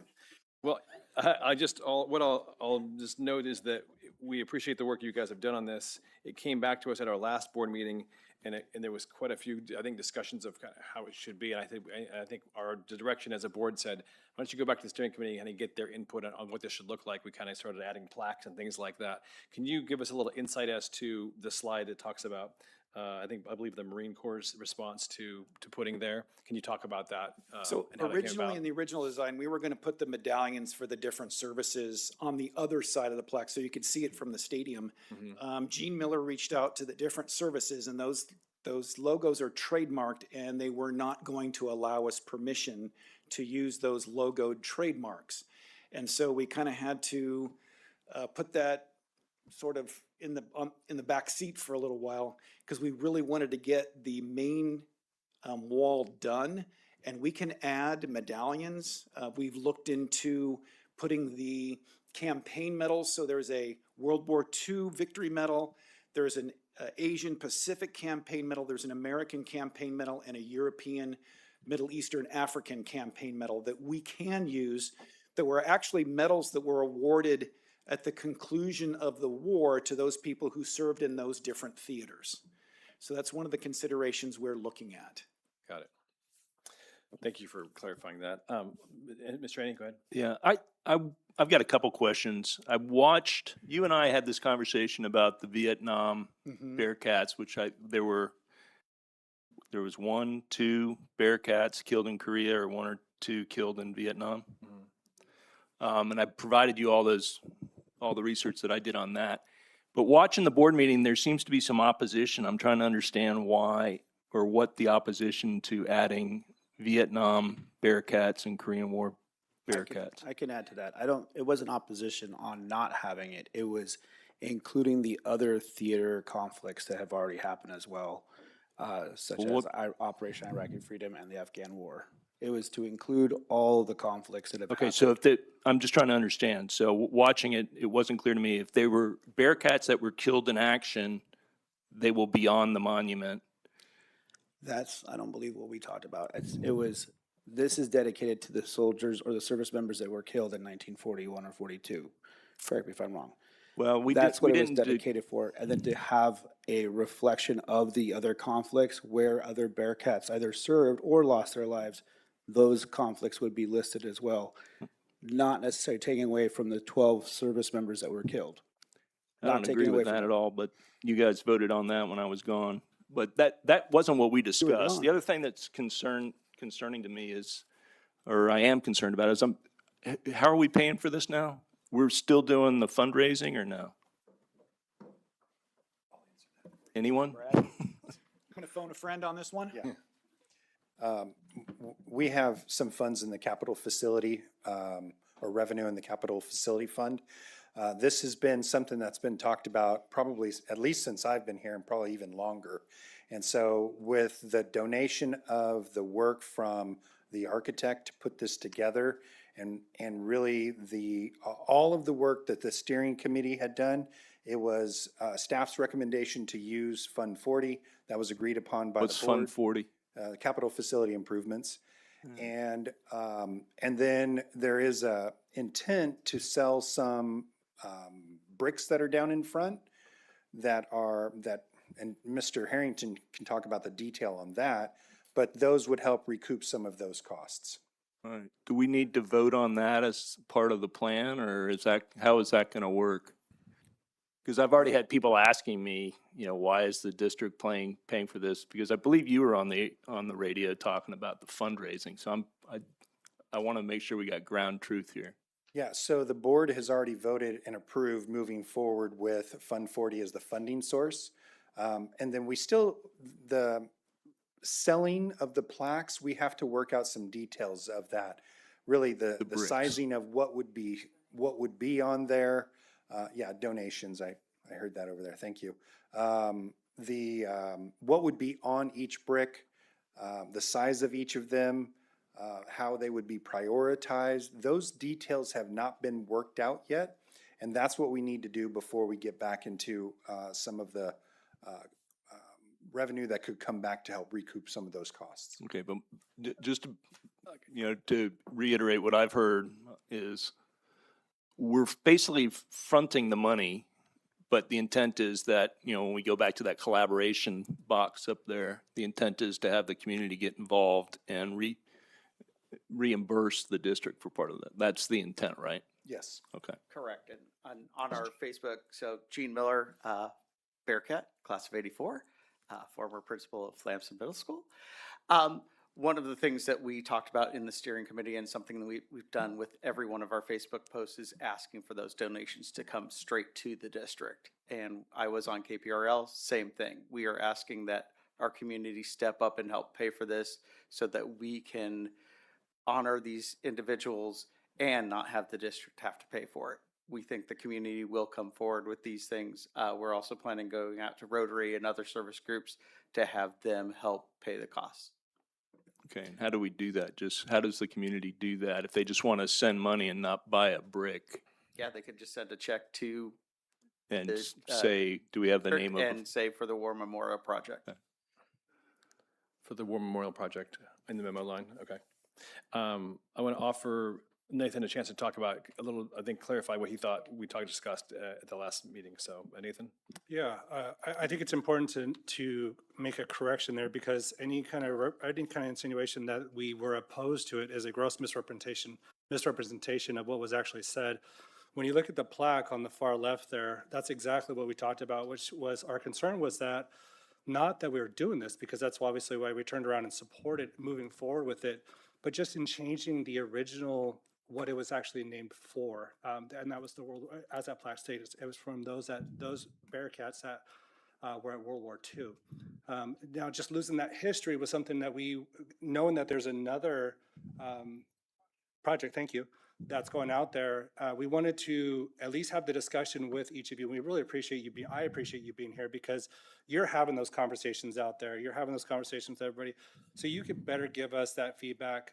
My only struggle for myself was just that when War Memorial was originally dedicated, it was dedicated to those from World War II.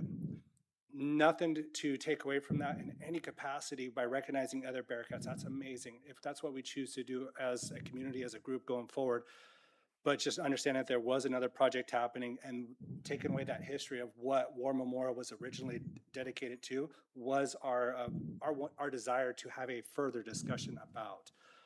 So there was no opposition to moving forward with any of this, not in the slightest bit. So that is really important for me to make sure that that's clear. And I'd still like to hear from each of you, or one of you, either way, your thoughts on changing that from that original dedication of those Bearcats that were lost in World War II to now representing all Bearcats, and kind of changing that history of War Memorial Stadium itself, if that makes sense. Sure. Thank you. So the steering committee didn't take a firm position either way. When we originally designed the wall, there were spaces available if we wanted to put a plaque in for Korea and a plaque from Vietnam. Now, which names would go on that plaque, we have to research all that. Even these names right here, we had to, because there was a War Memorial Hospital for you old timers. Up on 15th Street, there was a War Memorial Hospital. But that was dedicated to the Bearcats who that were in the hospital district. So that included Shandon kids, it included Templeton kids. And so we had to kind of hash that out. Who actually went to Paso Robles High School and what year did they graduate? And we fortunately found the newspaper article that sort of encapsulated it all in one article. It named all 12. So then we started researching those. And I did get some information from Mr. Ennie, and that did not, he had more names than I had when I did my research of the Korean War and the Vietnam War. And so it's going to take us time, if we do choose to go in that direction, to really flush that out. Who were they? What year they graduated? And really confirm that they deserve to be on that plaque. Yeah. The other thing was that as part of the steering committee, we talked about this is honoring those Bearcats who paid the ultimate sacrifice for our freedom. And that is just not those in World War II. We've lost people in Korea, in Vietnam. We might lose them if we have wars in the future. And why would we not want to honor those individuals, those Bearcats who paid that ultimate price? So that was kind of where we were going with it. So we wanted to be able to be open that it is a war memorial stadium. So just because you served somewhere, which we love that people serve for our country, what we were really looking for, War Memorial Stadium was where we pay tribute to those who paid the ultimate sacrifice in conflict. Any questions? Well, that's my sentiment. It's not World War II Memorial Stadium, it's War Memorial, and I think it's disrespectful, frankly, to not include the Bearcats that were killed in the Korean War or the Vietnam War or any future war. If you were a graduate, then I think your name should be up there. Yeah. I don't think anyone said not to include anyone that was killed in any conflict at all. You took I'm gonna be very, I'm gonna be Leo, very- you took representation for them down. No, I'm going to tell you right now, what I understood this to be was exactly the World War II service members that were killed. That was the original intent. We talked, we discussed how we could reflect all the other conflicts that had service members that were also killed and recognize all of them. Yes, there is a simultaneous monument going up on the other side of town. That has nothing to do with this. But the fact that we want to honor the ones that have fallen, ultimately, that is fine. I have no problem with any of that. I'm not saying not have Vietnam, not have Korea, but I'm also saying include the other conflicts where we have Bearcats that have potentially passed that we probably don't even know about yet. And that's more research for Tom, which I guess you might want to. Well, my out research, that. Becky's got, my understanding is you've already done the research for the Korean War and Vietnam War, and you have pretty good estimates of who attend or who graduated and who didn't graduate. I passed that along to Mr. Plosky, and then who passed that along to Tom Harrington. So the research has been done. Yeah. I personally did not do the research. So, Tom, the information, like I've said before when we talked on the phone, the information I pulled is just from the Department of Veterans Affairs. All I know is they were residents of Paso Robles and they were killed in action. And so I don't know if they're graduates of Paso or not, but in my opinion, it's important that you delineate. If you were a student at Paso Robles High School and you paid the ultimate price, regardless of whether it was World War II, Korea, Vietnam, or any future war, because there's no record of anybody that's a Paso Robles graduate having been killed in the Cold War or any of the wars on terrorism, then there should be some sort of policy that says this is what we're going to do going forward. If you're a Bearcat and you gave your life for your country, then you go on this wall, not at the VFW. Could So we I go just back have to a- slide 75, if we could display that one on the screen? I know, Mr. Pulaski, you said that Mr. Harrington didn't have a presentation, but we did try to capture what we felt were the sentiments. Go back another one, please. The sentiments of the committee. And that was that there was the conversation about including additional wars or conflicts, and that the committee had those discussions since our last, I think it was the last board meeting where we had discussed it originally, and that the desire of the committee is to move forward and in fact include any Bearcat who has paid that ultimate price. So I do think that's the message, correct? Yes, pending the decision of the board. Okay, go ahead. So, but pending the decision of the board, and I mean, we talked about this very lengthy. It was lengthy. And the whole history, which we've always talked about not changing history, is that the reason why War Memorial was designed as War Memorial was for that specific World War II 12, correct? It was named after them. Is that correct? That is correct. Yeah, it was So if it was named after them and it's in honor of them, why are we changing that honor?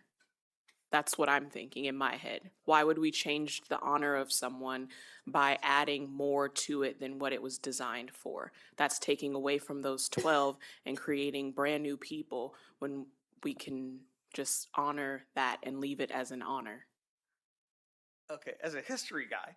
You were my history I teacher. was You're your the only history reason teacher. why I graduated from high school. So, as your history teacher, it's important as things move forward that we still honor. We've changed Flamson Middle School to Lewis Flamson.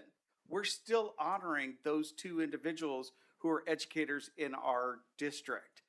We've changed the name, we've changed the grade level, we still honor. We added to it.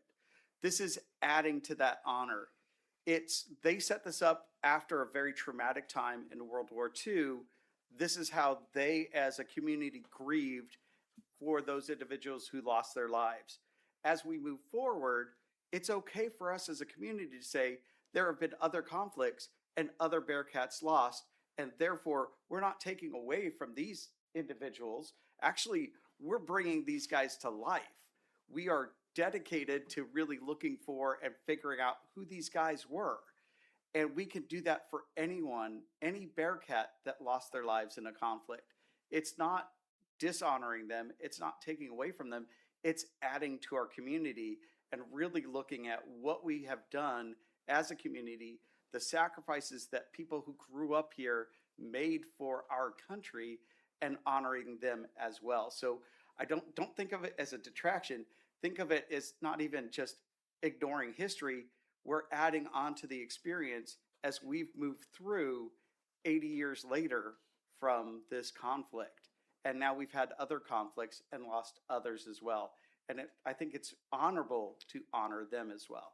So that's kind of how I see it and how we kind of discussed it in the committee. That was a very good My explanation. my Thank you, concern Miller. is that we get it right. If we do decide to add to it, we want to make sure those people actually went to Paso Robles High School. Because there's when you join the military, you put down a home of record. That doesn't mean you went to school in that city, but that's your home of record. And we're running into that a little bit here. We're still trying to track down photographs of their senior picture. That we're having a little difficult time. Got it. Sandra? I just wanted to say, I think something that stands out to me, I remember when I was young and growing up in the post office, they would hang pictures behind the post office of the kids that you would send to the military. And I remember when I sent my son and when my husband went, their pictures were up there, and it was grounding and it was honorable. There wasn't another place really that we could go and see that. And I think for us, because that Bearcat pride is so deep and that field is so meaningful to so many of us for so many different reasons, having one location that we honor people that we have lost to war feels very something like Bearcat should do. And in my opinion, that monument is on our facility. Those are our Bearcats, right? Those are our families. I think we should pay for it. Like, it seems like going out and fundraising for something, we're not talking about millions and millions of dollars. We're talking about however much. Well, I don't know. Was it under 20? It's less than 100,000. It's 91,000. So that's what. Jim? Yeah, I mean, just to weigh in, I think we should honor, any and all Bearcats who gave, as, Lincoln called it, the last full measure of devotion. Getting credit with my social studies teachers here.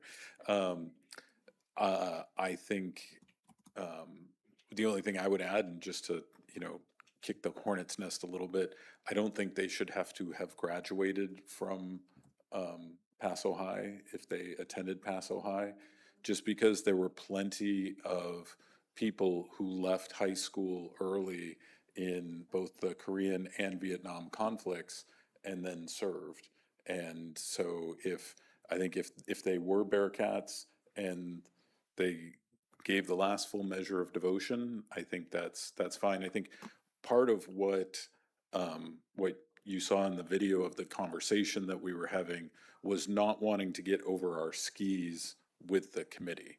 Like we wanted to have that check-in. So I had, as you know, the conversation was being discussed, and you know, I'm not sure I remember much of a conversation from last week, let alone, you know, 6 weeks ago. But I'm getting old. But I at no point, at least personally, had closed the door on adding future Bearcats who had served and given that last full measure of devotion. So I'm all for it. And I think as far as the fundraising standpoint, I think it is good to fundraise. I think it augments the memorial, and I think it gives it brings in folks who have that opportunity to say, yeah, I donated to this. Yeah. I just want to put a bow on this. I know we're spending a lot of time talking about this monument, and thank you guys for your time. To clarify, Mr. Annie, there was a lot of discussion, and maybe you watched the YouTube. I don't think anyone was saying we shouldn't have this. It was just trying to figure out whether it was going to be all wars or World War II. We couldn't come to a consensus, so I made the recommendation. Why don't we take the recommendation of the committee, have them come back and give that to us as an information. So that's my fault that they came back to say, come back and here's what we wanted. I think I'm happy with this. I like the fact that they can do this. And I think the only reason I would see it come back again is when you guys do that great research and come back and say this, there was 2 people who lost their lives here, or 3, you come back and then it goes on and we approve it, and it goes back on the wall. So I don't think we need to, it's not an action item tonight, it's an information item. So I'm happy with this being an information item and you guys coming in, we take your word for what you want to do. You're the ones who worked in the committee and have done the research, and it comes back to us, and when that is done, we voted in. Are you guys okay with that? So the wall certainly has room Yeah. to add those. Yeah, I guess our take is, if that's what the committee wants, and that's what you want to bring back to us, that's fine with me. And does that satisfy this end of the? Great. I liked your idea of the campaign medals. I think that's probably a better idea than trying to argue with Headquarters Marine Corps. No Yeah. arguing. It was a simple no. But I like that idea, and I think it also adds a little extra history and makes the community understand that there were multiple theaters in World War II. Then you have the Korean medal, you have the Vietnam medal, and hopefully no more medals after that for a while. But We'd also like to do a QR code with all the research that we're doing, so Great. anybody can go on there and see these guys and see their senior picture, see that they were on the basketball team, see their senior wills, and all those things that our kids know about these days too, and go, oh wow, this guy was in a drama performance, and then his plane was shot out of the sky. It really brings those people back to life. Just an added something to talk about is it would be awesome to turn that into a history book with their pictures in it that are at all of the schools in our district. And it's something that we talk about like during Veterans Day, not Veterans Day, Memorial Day, sorry. You know, just so that it has their pictures in it, it keeps their memory alive, and you never know who's part of their family. Great. Follow us on Facebook too. All right. Thank you guys so much for coming back. Appreciate it. So my understanding is we're going to go back, and this is going to be, the committee is going to start looking at expanding into the Korean conflict and the Vietnam conflict. That's what I'm okay with that, and I think our board is okay with that. Yeah. Yeah. That's it. Yeah. Go ahead, Brad. So one other task I have is I'm in charge of the naming committee. Okay. And I think this aligns to that, where we can maybe set some expectations of what the bricks might look like and some details around individuals that would actually make it to the plaque. So I'll work with the naming committee, but come back to the board with these are the standards that will, that this committee has put together to have a person's name on the plaque, and then also how we plan on raising donations by selling the bricks. so we can bring some of that back on and the board could vote on that. Sounds great. Could I also add one thing? When you look at the naming convention, or who belongs on there, I know we have a board policy on naming buildings, memorials. Could we just amend that and add a paragraph in there? I agree with Jim about it doesn't matter to me whether they graduated or not. I mean, you look at the graduation rates in the 60s, I don't know what it was, but I don't think that, we should be looking at that because it raises other concerns about, well, are the 12 that are on there, if they weren't necessarily in the high school, are we going to undo that? Probably not. So I think we try to set a standard in that. And shouldn't the bricks be crimson and white?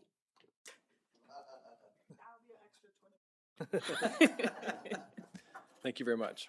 Appreciate it. You're quite welcome. Yep. And Okay, that takes us to information number 2, review the draft facilities master plan. Brad, you're up. Yeah, only for a short amount of time. So this has been a long process that we have in alignment with the strategic plan, putting together a facility master plan. So the board did approve bringing in our architect, one of our, I would say, anchor architects, 19.6. And so they've put together the draft facility master plan. The presentation that they're going to give you this evening does not go through every single site. They're really going to talk from a high level just to tell you how the process went with the steering committee, surveys, et cetera. And they'll give you an example of what ultimately a couple sites look like. And then we'll have an opportunity because there is a website, there's a facility assessment, there's the facility master plan, all of those pieces to really be reviewed before they become final documents. So I'll turn it over to Alan and Laura from 19.6. Hey, good evening. Welcome. Thanks for coming tonight. Thank you. As Brad said, we've been working on this, I think, almost a year now in terms of starting the process. And so just wanted to, again, I think, kind of remind everybody a little bit about the process and kind of the, really what we look at in terms of setting a path forward for the facilities master plan and how, again, we look at it as facility, obviously we're architects, but have been dedicated to education for our careers, and how facilities can really support education, and then how also oftentimes at schools there's organic growth that happens over time. We've always seen campuses where you kind of go, why did that end up there? Why did that end up there? Type thing. So the facilities master plan is really looking at the future of the campuses, really looking the next 5-10 years, and then how can those campuses grow in a organized, methodical way that supports the educational vision of the district. So with that, this is kind of a real outline in terms of what we're looking at. Grab existing information, looking at the existing plans, and I'm going to go through fairly quickly here, keep it high level here. Facilities assessments walk every single building on every single site, looking at the roofs, looking at the condition of those buildings, HVAC, all the different systems. Had community outreach in terms of, and we'll talk about that a little bit more, had site outreach at each and every site where we met with all of the stakeholders at the sites, had a steering committee that we met with on a regular basis as well. So that's the information gathering process, then developing draft plans, putting some costs to those, and kind of finalizing those and organizing those with the educational specifications as well. So each and every site, again, we kind of looked at, had our focus groups at each and every site to get stakeholder input. The steering committee, these are the members on the steering committee that we met on a regular basis to review the progress and the assessment and get their input. And these are all the meetings that we had over the, again, since going back to September of last year. Again, making sure that the stakeholder engagement and input's, very important as part of the process. So I'll let Laura kind of take over from here a little bit. Thanks. I'm Laura. You can hear me okay? All right. So I'm glad to be here. I'm glad to I'm excited to tell you about it because it's been a long process, and I'm like, okay, we arrived. So we did a community survey to kind of supplement because we talked to everyone at schools and sites, but sometimes people can't show up to meetings, so you want to get their input. And we got a lot of input from them. There's so many things I could tell you, but we have some of them up here, their answers to their questions. One of the big things that came back in the survey, and again, it's not fully representative, it's like a percentage of people, is outdoor shading was a big thing, pretty much across the board from constituents. And the more playground kind of improvements, outdoor shading, and then classroom improvements. Okay, so we're going to start first of all with Paso High School and just show you the master plan. So this is the existing site, and here's our facility assessment. It's kind of coded by blue. The darker the color, the worse shape it's in, or old, or something like that. The lighter the color, the better the condition. So we do a thorough analysis of each building on the campus itself, the site, the front door, just to take it all in and get a sense of what is wrong or what's happening in terms of buildings. And then we balance that with what people tell us they want and how things work for them. Because just because you have a brand new beautiful building doesn't always mean it's working, right, for the people who use it. So it's important to get both sides of things, how people feel about it and also how it actually functions. So then we came up with a master plan based on all this information and of what we thought the school could use. So just to go over some of these projects, I think it's divided into phases. Let's see. Oh, yeah. So phase 1 would be, first of all, people said they needed parking near athletics, and we need to move the tennis courts because they're in bad shape. They're in the wrong place. There's no shading. There's no team gathering. So if we move them to the back, and you can see number 4 is the tennis courts, put parking back there, put accessible pathways and new restrooms and lighting and shade. So we can accomplish all that with the courts. Improve the ag facilities, that's number, I can't read it from here, 2, I think. And then make improvements to the field, and I think that included the turf and the lighting and some other scoreboards. Okay, phase 2, and again, this is not set in stone. This is just our recommendation, based on what we came up with. So this is why we want to share with you. So phase 2 would be, the main thing is to make a new event center, we called it, but it's an event center gymnasium, because there's no place on the campus that'll hold all the students. You can't have one assembly. You can't have one place where all the students come. So this would be a gymnasium that will hold 2,200 people, and which would include all the students, staff, etc. It's important, and that basically means it's a 3-court gym, right? Is that size? And then you have tiered seating on the side on the court, and then it means you have seating upstairs. So you go upstairs and you have an upper level. That means also we could have a second floor over part of the building where we could put CTE, health pathways, or things, kinesiology classrooms, things that integrate with the academic environment of physical education. And it also expands some parking near the swimming pool. So it puts all the athletics together, kind of in an athletic zone. So if you start from the field and go down, those are all your athletics. So the field, the practice gym, the gym, and then the pool. And it's not on the main campus. And that was one of the main things, was we didn't want to have the gym in the center of campus. We want to put it in the athletic, have it zoned properly.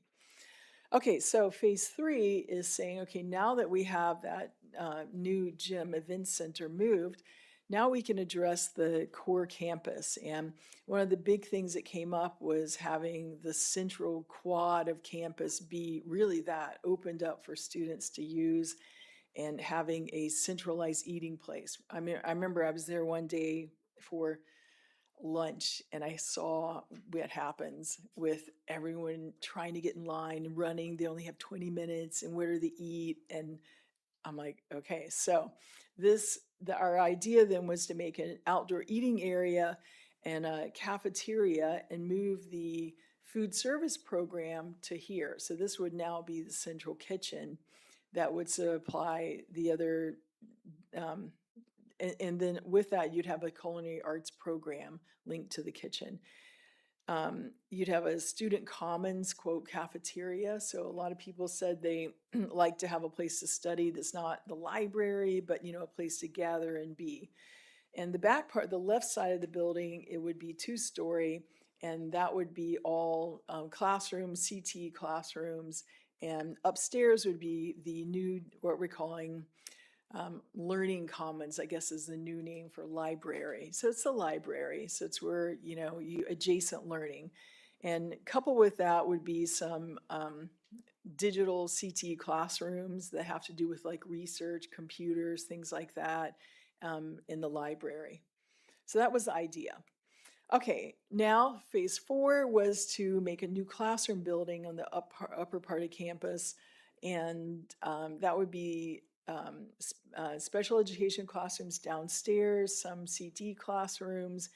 And with that, we'd also remove the building that's blocking the center of the quad. So now we have a connected quad, meaning visually, physically connected, and improvements to that central area. And I think that's number, what is it, 14, yeah. Okay, and then renovating the administration and the some CT classrooms and et cetera. Okay, here's the budget. Okay, yeah. Right? Because, yeah, you have that. Okay, so and we can go back to that one, but I wanted to show you some pictures of like a CT culinary. This is something we built at AG High School on the left, and a student commons, kind of, you know, an idea of what that could look like. Other ideas, these are all just conceptual ideas for, you know, hasn't been designed obviously, but just to, you know, it's good to have imagination out there. So other ways it could look, kind of linked where from the library upstairs you can see down into the commons, or, you know, connection with people and students.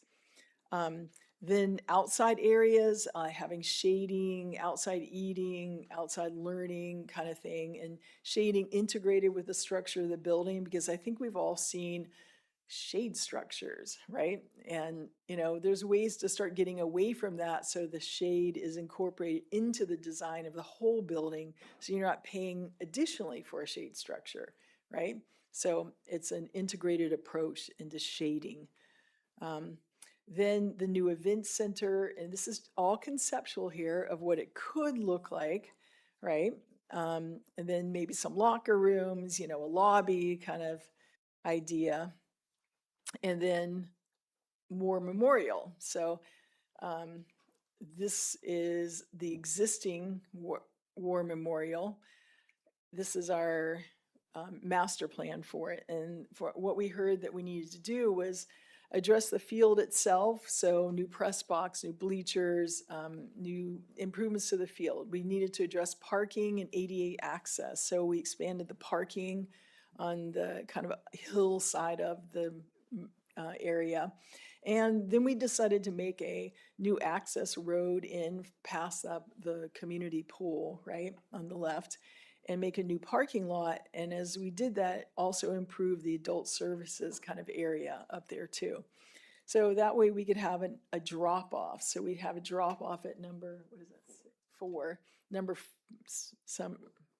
a drop off with an ADA kind of processional pathway that goes up to the field. So people don't feel like, it's like, where is this place? It's very clear, like, oh, I park here and I walk up this clear pathway, and it's also an ADA accessible pathway up to the field.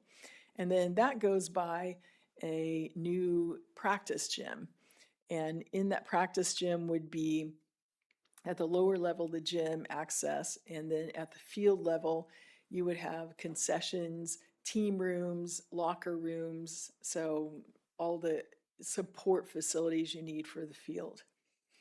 And then new courts, because we also heard that that field to the left is used during graduation, and it would be good to have kind of shaded courts. You know, also people wanted shade on the courts, but also used for outdoor ceremonies. Okay, and this is kind of a conceptual idea, like, well, what if it looks something like this? So this is from the processional drop-off. So you get dropped off, and you know it leads up to War Memorial, and you walk up that path, and there you end up at the field. A budget. And then we have a website that I wanted to show you. I don't know how to, Scott, can you click on the website? Because I don't think I can. Yeah. Oh, no, it's the bottom. It's the bottom one. Sorry.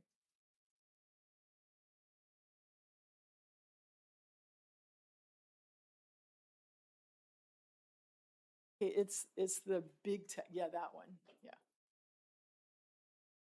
Okay, so this is the idea for the web. This is the website currently. It's in progress, so any comments are appreciated.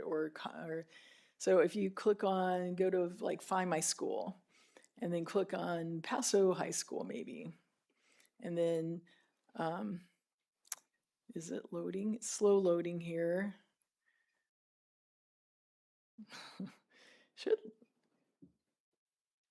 Might go back up to the top of it. Okay. Well, while it wants to load, oh, there we go. So we can have some scroll up. Yeah, keep going up.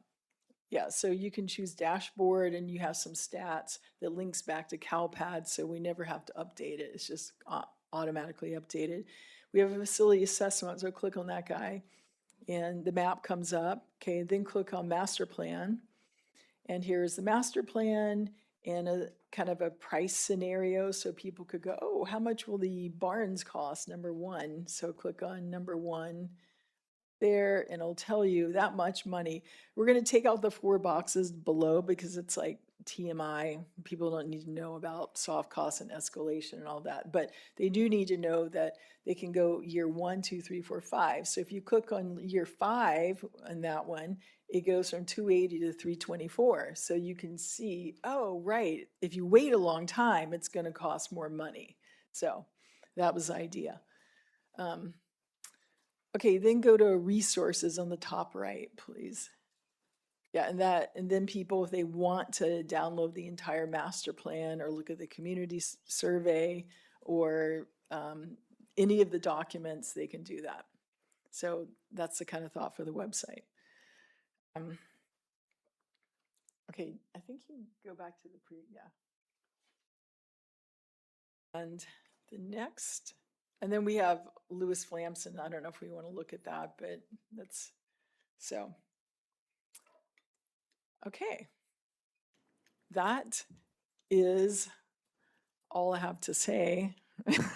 I mean, I have a lot more to say, but that's all about the master plan. But if you have any questions or anything, comments, I also think, Brad, we've shared with you all the documents, the ed specs, the things at this point. So if you, I'm not sure the process, but he's, yeah.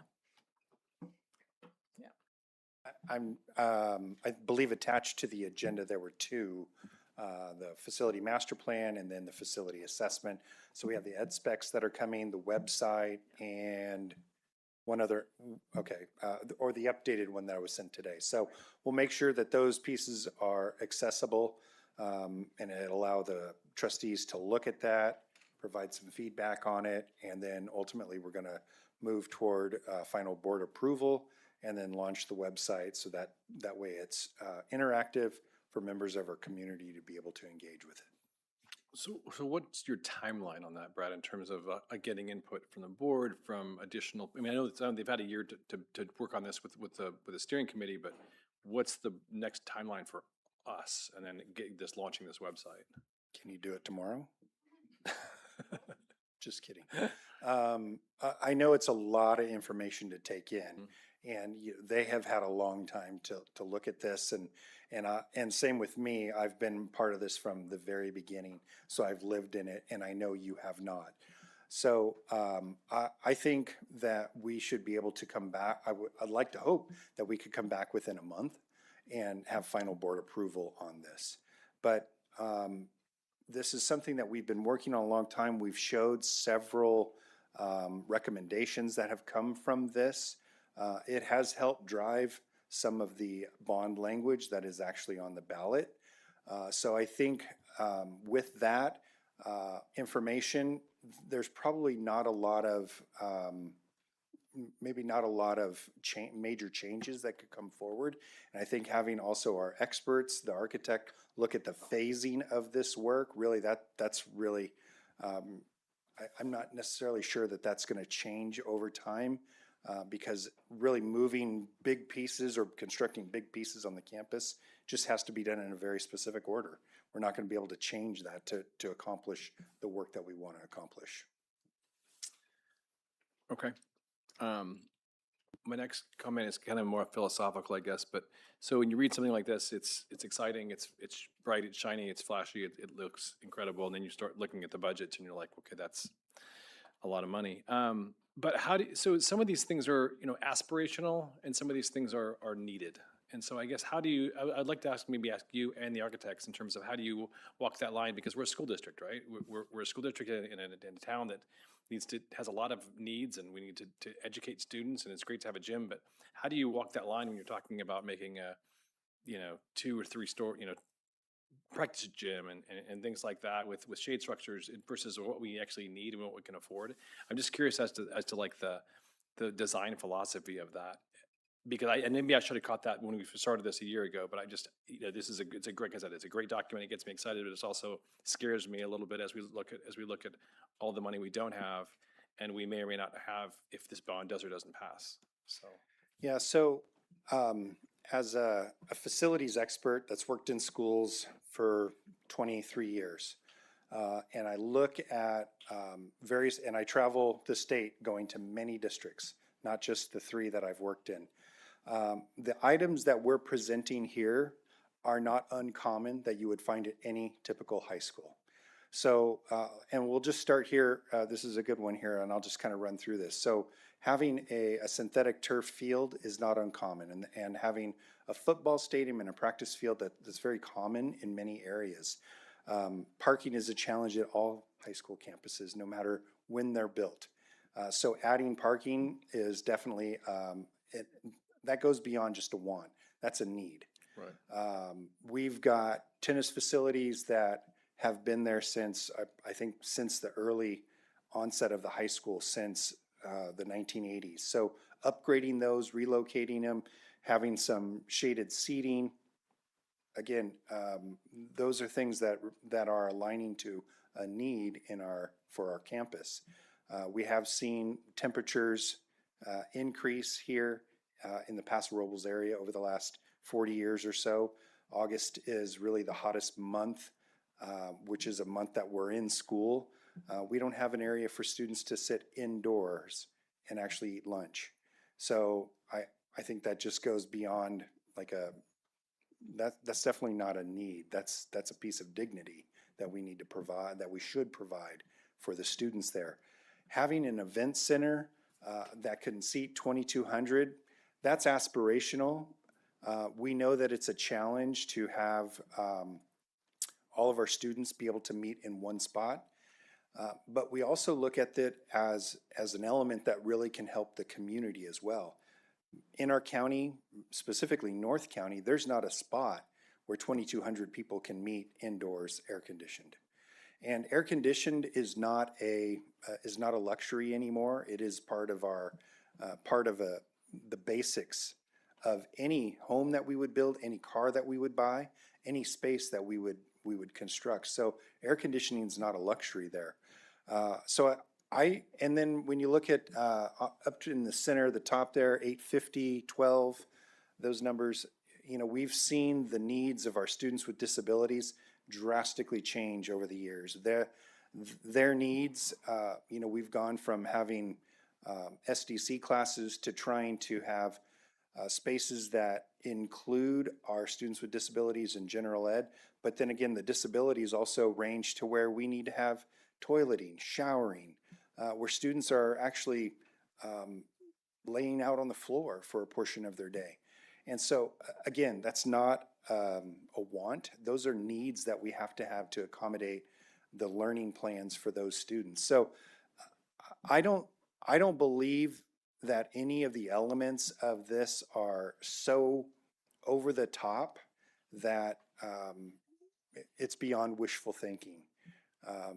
You know, when we constructed the aquatic center, a pool at a high school campus is not a luxury. That's a staple in any school district that I have traveled to in the state. Having a pool is a staple. It's part of your educational process as a 9th to 12th grader. So I know that there was a lot of controversy around the pool. It's taken a very long time to get built. I get all of that, but it is part of baseline, is what Mr. Inney said. Some of the things that we need to establish. A pool is baseline. So a gymnasium is baseline. An indoor eating area, baseline. So I get your point. I think you Okay. know the answer. It wasn't. It Sorry. wasn't. I got on my pulpit, No, it sorry. wasn't. Mr. Randy. Couple quick questions. First, these slides here with the master plan and the phases, where is that located?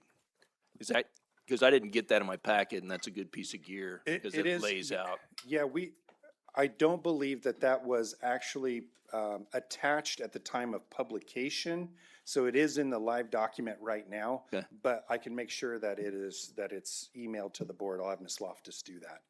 Okay, thank you. Second question, with regard to, when I look through the master facility or facilities master plan, obviously we're focused mostly on the bond measure stuff. But when we look at all the other schools, I know we can't do anything with it for with the proposed bond measure money because it's not listed on the bond measure. But there, you know, when I look through all the elementary schools, there's a lot of stuff where it's, you know, 5s and 4s, and the ones that always concern me are life safety 5s and 4s. So I'm gonna wanna see a plan on how we're gonna fix that stuff. Yeah, and what I would say is that while we have focused on a specific element or section of the facility master plan, it does align and tie directly to the bond. It doesn't mean that we're going to ignore the remainder of it. We have other sources. There's developer fees. We do have, the board has passed a resolution in years past where if there is a certain percentage of unspent funds during unaudited actuals, that would get transferred to either Fund 40 or Fund 14. That's capital facilities or deferred maintenance. So we would follow the board's direction on that resolution, make that transfer, and we continue to build our 5-year plan. So this is something that Ms. Stainbrook would use to develop that 5-year plan for maintenance and improvements around the district.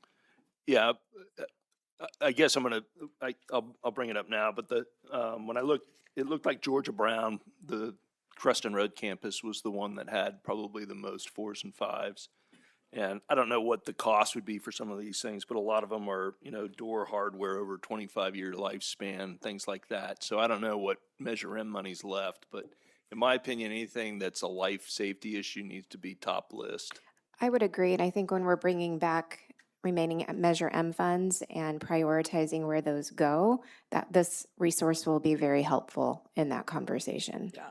And one of the things we did, Kenny, in our master plan for each of the elementary schools, even though we knew there may not be immediate money, we made sure we addressed all of the things that we saw in the assessment and with people's users' opinions of how the school functioned in the campus to create the master plan. So if there is a donation or money, then you know exactly what should be done first. So they're also prioritized, right? If you had money, here's the first thing you would do at Georgia Brown or Virginia Peterson or, yeah. Yes, ma'am. Thank you. Any I would- additional? Okay, Oh, just go one ahead. more thing. I love this visual representation, and I'm a big fan of Power BI. As a district, we are not a Power BI district user. Oh, you're talking and about the so- website? The website Okay. and just like the ability to like drill down and see how much things cost and pick years and extend out. I love that representation, and I understand that we are in a timely time because we're voting on this bond. Mhm. My question is, when we get this bond, is this a type of website that will continue to be supported by your company as we move through these projects?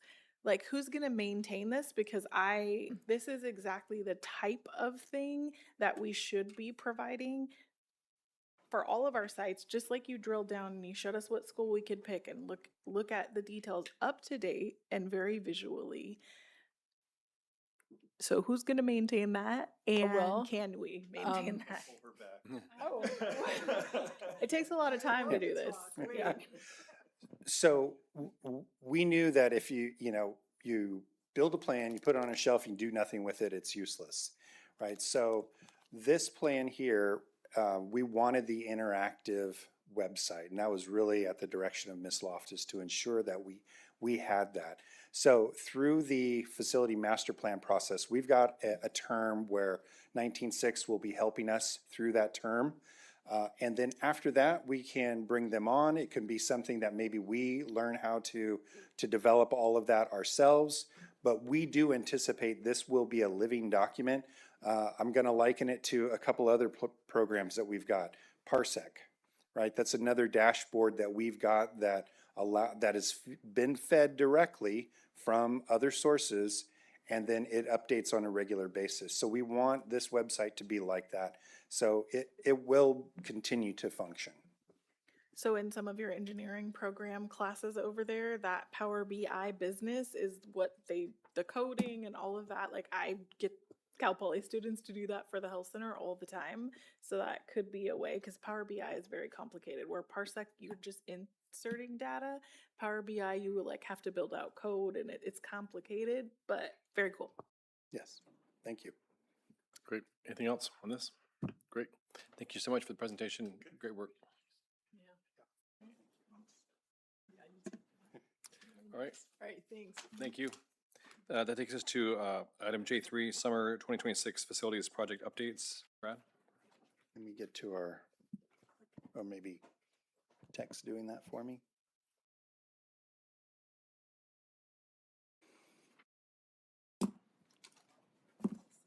Oops. Okay, summer project updates. So again, alignment to our strategic plan here, strategy 6.2, having well-maintained school environments. So just highlight site by site some of the things that we've done. So exterior paint at the high school. We did the cosmetology salon, which is getting really close to wrapping up. I saw a lot of the furniture in there getting ready to be installed, so that's exciting. Kitchen had a new dishwasher. We did some new fencing around the new leadership room, painted lockers in 2 different banks. I'm not going to read this to you, but also the War Memorial Hall. And then routine items like tree trimming. So you can see here, this is an AI rendering based on our floor plans and the finishes that we have, but we're getting really close. It says 821 here. We're going to be really close to that, and some pictures of the status as we've moved through there. You saw pictures of the War Memorial Monument and then the painting over at the high school. This is our new dishwasher, not very exciting unless you ask Jessie. She thinks it's great. In the 900 building, we did make some modifications there to have some spaces for our students with disabilities, to really increase some space there, and keeping those students also in with their neighbors. So we already had one classroom there that was designed and had a restroom for our students with disabilities, and so this is helping keep those students close by to those facilities. The tree trimming. This is also a project that we've worked on over the summer and we've completed. So this is the installation of some changing stalls in both the boys and girls locker room. Still allows students to shower and would have privacy for changing and or showering. So over at Lewis Flamson, we did some HVAC controls, nothing too exciting there. Pat Butler, we had some new portables and a new accessible playground that was funded mainly by ELOP, but also some capital facility improvements. And we're working on a new entryway over there that would mirror what's over at Virginia Peterson.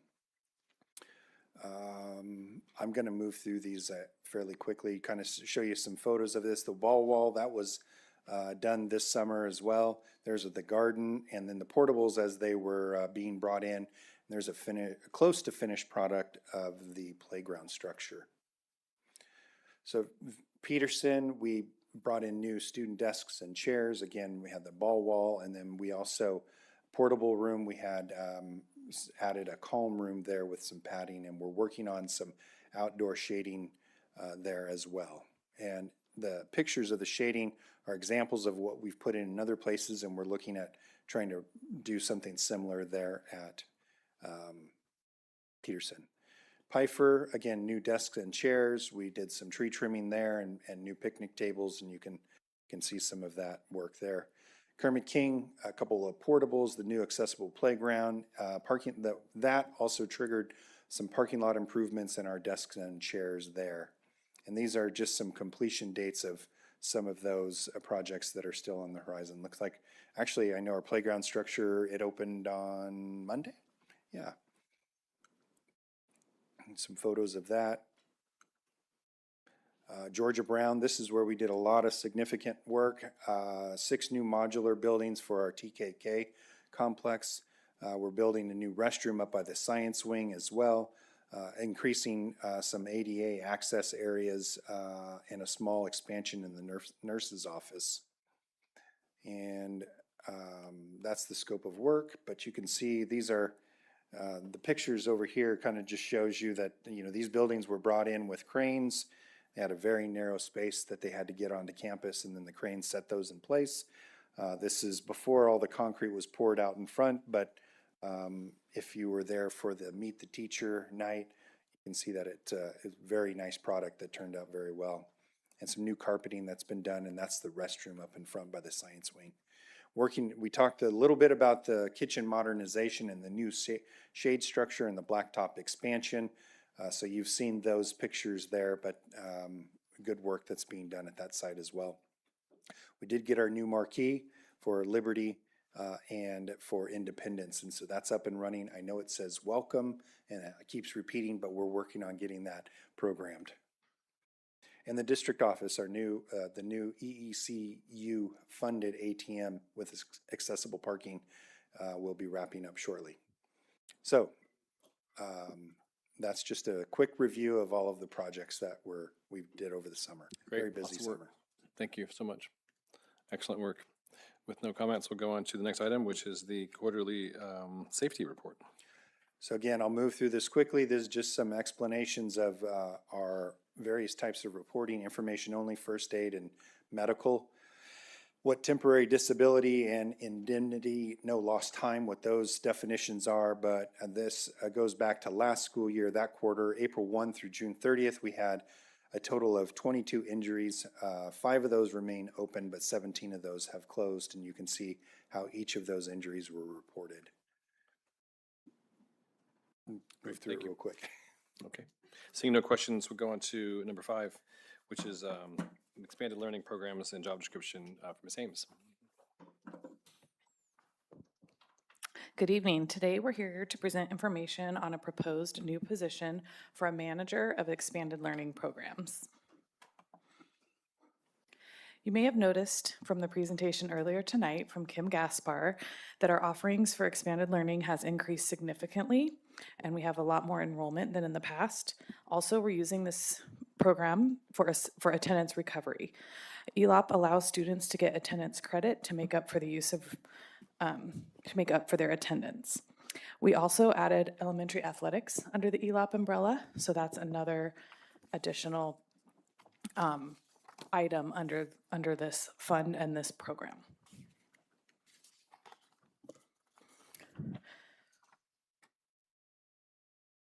Okay, so for this position, It would be a manager that would be reporting to Kim, the director. Right now, that's Kim Gaspar. And you can see here a summary of the duties from the job description. Basically, this person will assist in the training, onboarding, they would help manage enrollment, organizing and facilitating enrichment activities, and helps free up Kim for some of the more overarching tasks for the whole program and keeping in communication with our partners. This position ties into strategic goal 2.1, which is building strong connections and a sense of belonging. ELOP is really helping students feel connected to school. You have care after school, you have enrichment programs, athletics, new playgrounds, so that really ties into that strategic goal. The funding source for this, it would be on the classified management salary schedule. It'd be fully funded through ELOP's funds. And the salary range there you can see, and that would be determined based on experience of the individual hired. This item will return for action on September 8th, so you can ask questions between now and then if you have any. Great, thank you for the presentation. Any questions at this point? I actually just have a quick question about the recovery funds. Have we always done that? Now, is this something we This just is new. started this year? And does that money go back into the ELOP fund? Or how do Attendance you recovery use is that? ADA, Oh, that's right? ADA. It goes into general fund. General fund. My bad. I could have. It's brand new. No, so it's a brand new like thing that they're offering to be able to do in the universe? Yeah, Oh, like okay. my hands too. It's brand new. It's a brand new Okay. opportunity. We piloted it over the summer. Okay. That's what Ms. Gaspar spoke to, the 86,000.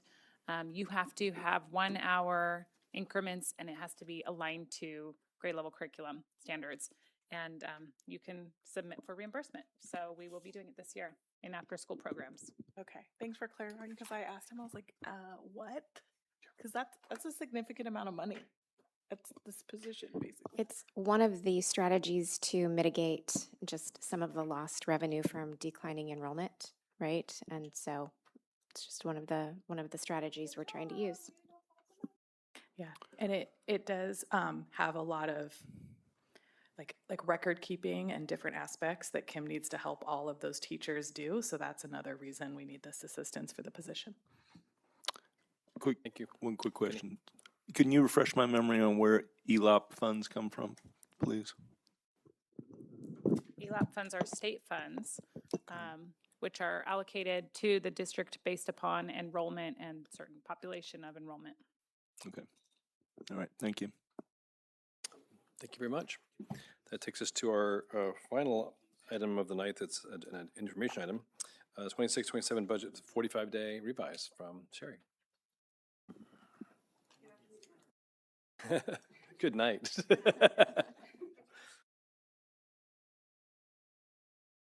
Adopted budget, and we explained that if the state, when they signed their budget, made major changes and we needed to update our budget, we would provide the board with an update. So the state did on June 29th sign their budget into action, and Education Code 42127 states that within 45 days we are to provide information publicly for the impacts of the changes. We did that by posting the information on our agenda for the website, on the website with the board agenda items. So this item is aligned to strategic goal 5.2, which talks about transparency. We are required to provide the information, but by coming before you and giving you a presentation or information, we're helping to hopefully provide better understanding of what it really is. So the major updates with the state budget, they did do an additional investment into special education by increasing the base rate to $1,300 and $1,340 per ADA. They are providing ongoing funding for our community schools of $1 billion. And then again, one-time funding of student support and professional development discretionary block grant. The estimate is $930 per ADA. Learning Recovery Block Grant, the state is providing the final settle up on this program when back in 21 or 22, they took a percentage away from the districts after funding them. And last year they gave a small portion of it, and then this year is to be the final portion of that repayment. School services estimated that it would be double what we got last year.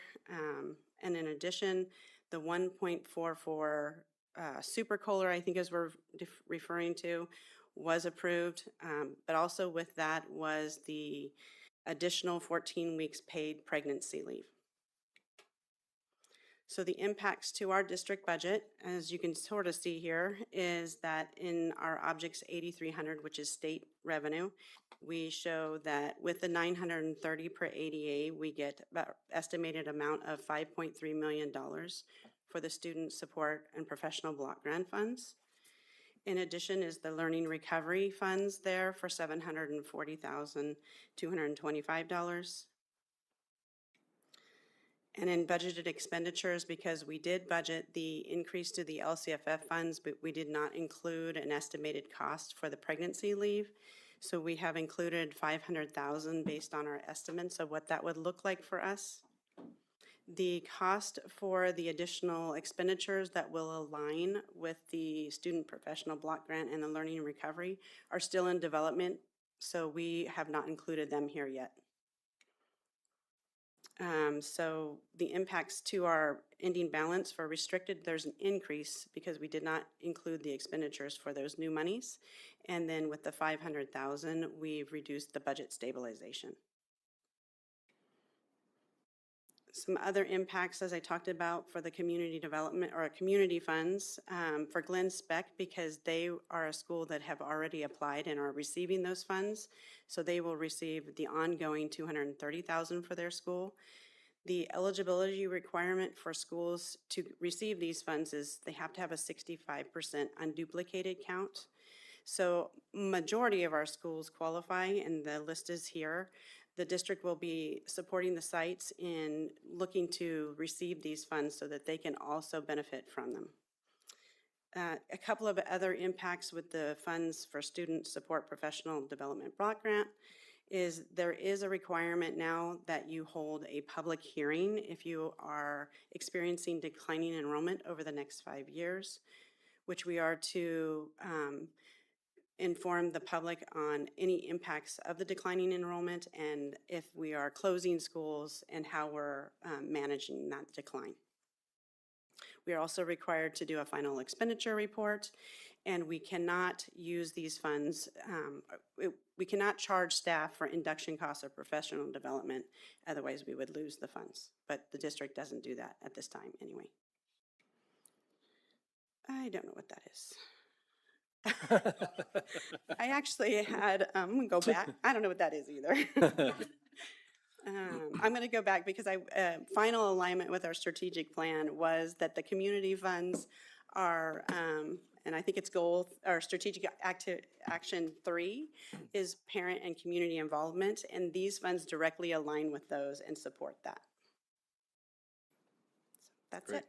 I don't know what the superintendent So my is. quick question is on the Glenn Speck, had you budgeted that 230,000 or that's? Yes, you- the you- new money will be in 27, 28. But had you budgeted that in your like 3-year turn budget?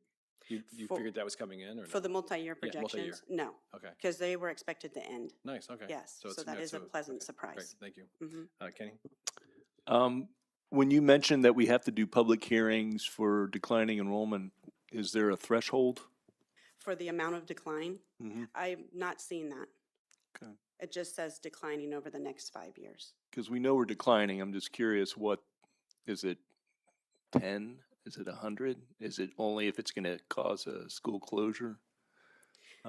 Yeah, as more information comes out, we would be able to tell you the answer to that question. Right now, everything's very new, and just what we were told is if you are declining over the next 5 years, then you have to present the impacts.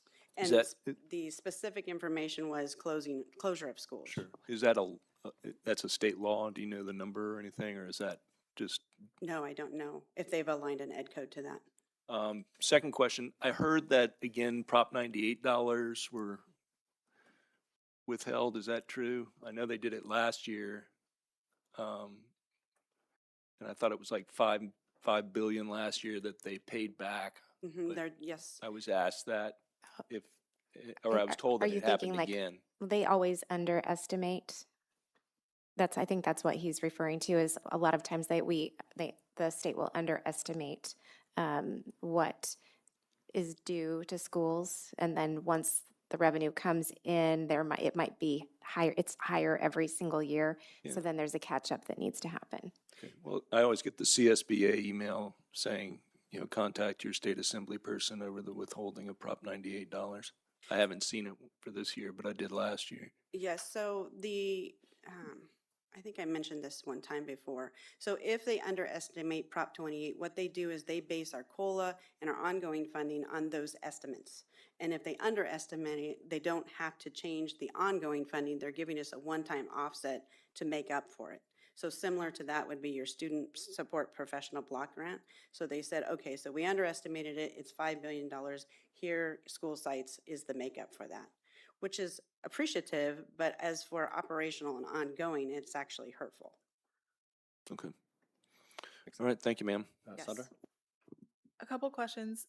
I know Miss Babette was like instrumental in launching I can't remember, but the first the planning grant, and then we eventually got the full grant.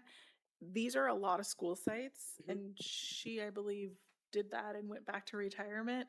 And I know we hired like a TOSA to run that, but I don't know if it's the same skill set. Who's going to drive that work, and how long do we have to apply for it?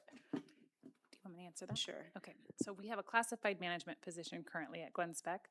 This is going to look different though than when Glen Speck applied, because what we have learned, which is limited, but what we know is that it actually will not be an application with a planning grant like we experienced with Glen Speck.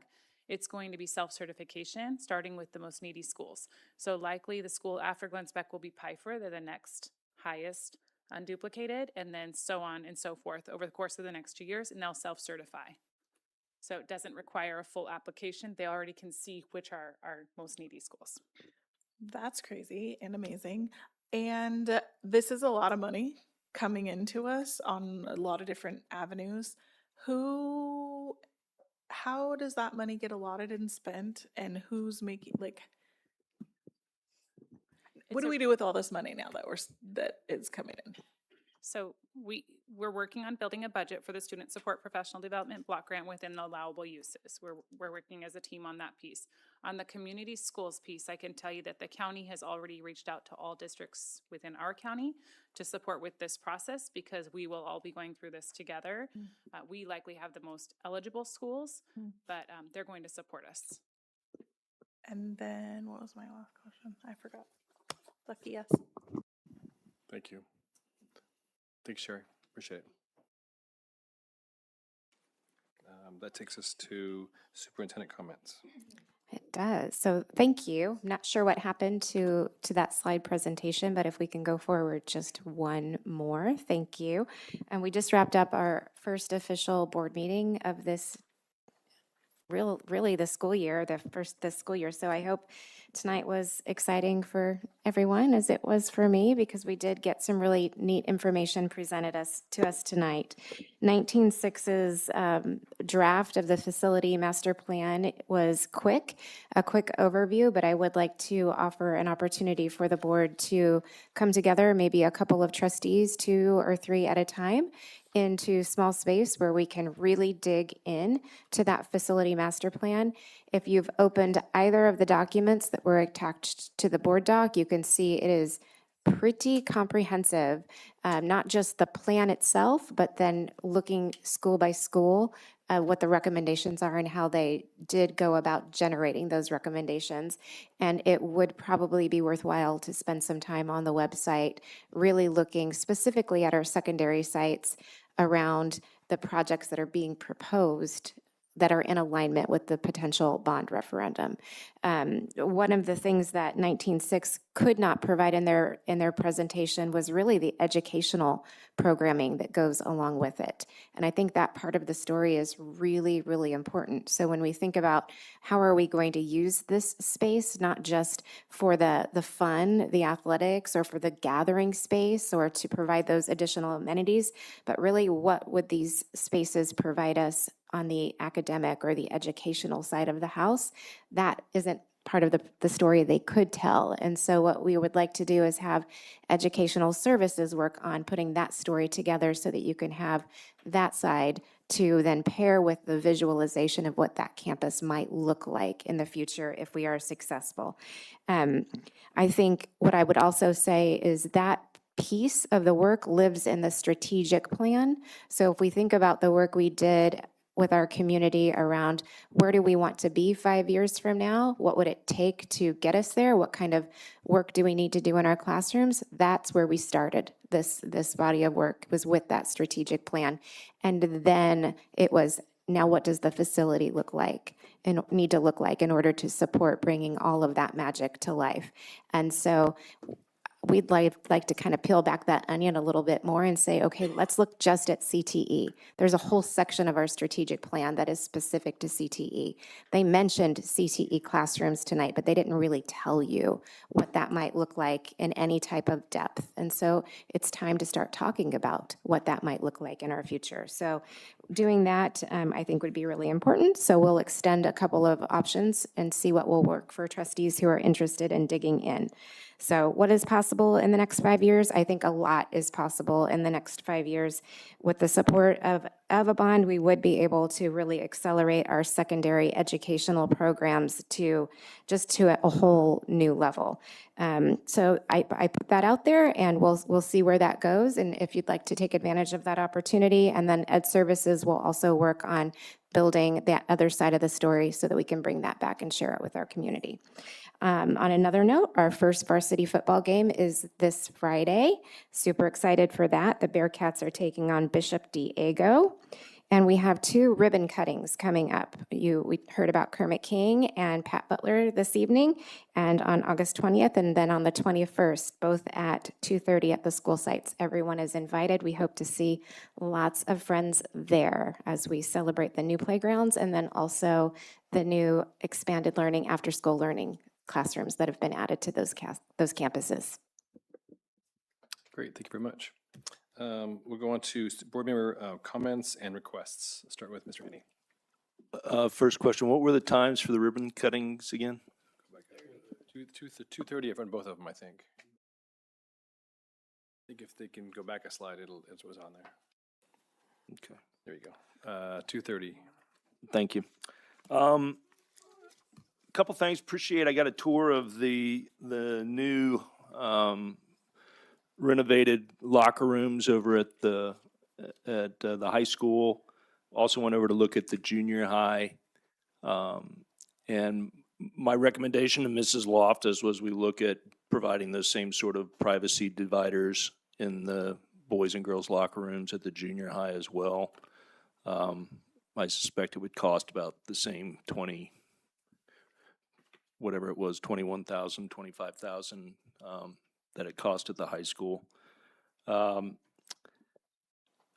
That being said, I'm still tracking Title IX concerns from parents. I'm probably going to bring that back, much to the chagrin of my cohort to the right here. But I'll give you a night off and bring it back later.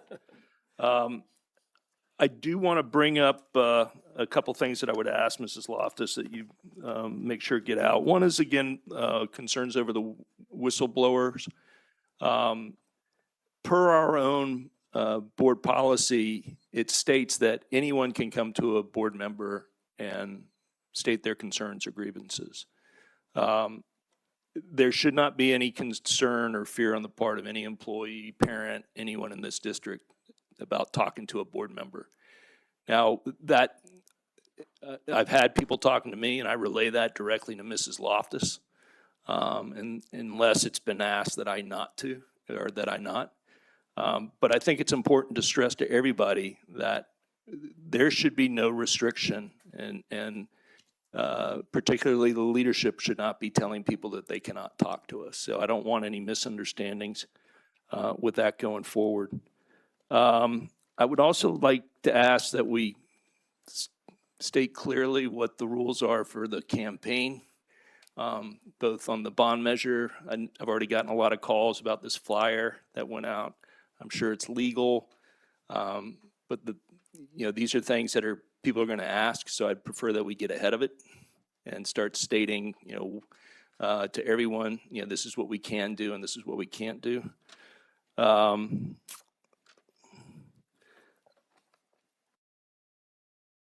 Let's see, I do want to go back and explain why I voted against Dale Scott. I watched the board meeting from the 23rd, and I watched the presentation on the lead paint. And the important thing in that slide was the fact that the slide said the high school does not have lead paint. For the record, I did not ask for any presentation. I went back and looked at the 9th, and actually the direction came from the board president that this be brought back in August to discuss, because my concerns again were the fact that what's in the bond measure language is not supported by documentation that we have. And on the 23rd, the documentation actually came out and refuted what is in the bond measure. Bond measure language can't be changed now, but again, this puts us in jeopardy because it's we have a statutory requirement under Prop 39 to, where's my quote? That we've evaluated safety, class size reduction, information technology needs in developing the list of projects. Well, when we state in the bond measure that, we have lead paint and mold and need to ensure safe, clean drinking water, maintaining fire safety, replacing outdated securities. Many of Paso Robles High School's buildings are in need of upgrades and repairs. I think those two things are contradictory. I don't think we properly evaluated the safety requirement there, and I think it puts us in jeopardy. Is there anything that's going to happen to us?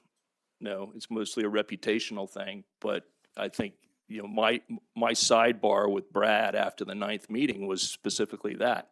We didn't have anything to support that. It's in the language now.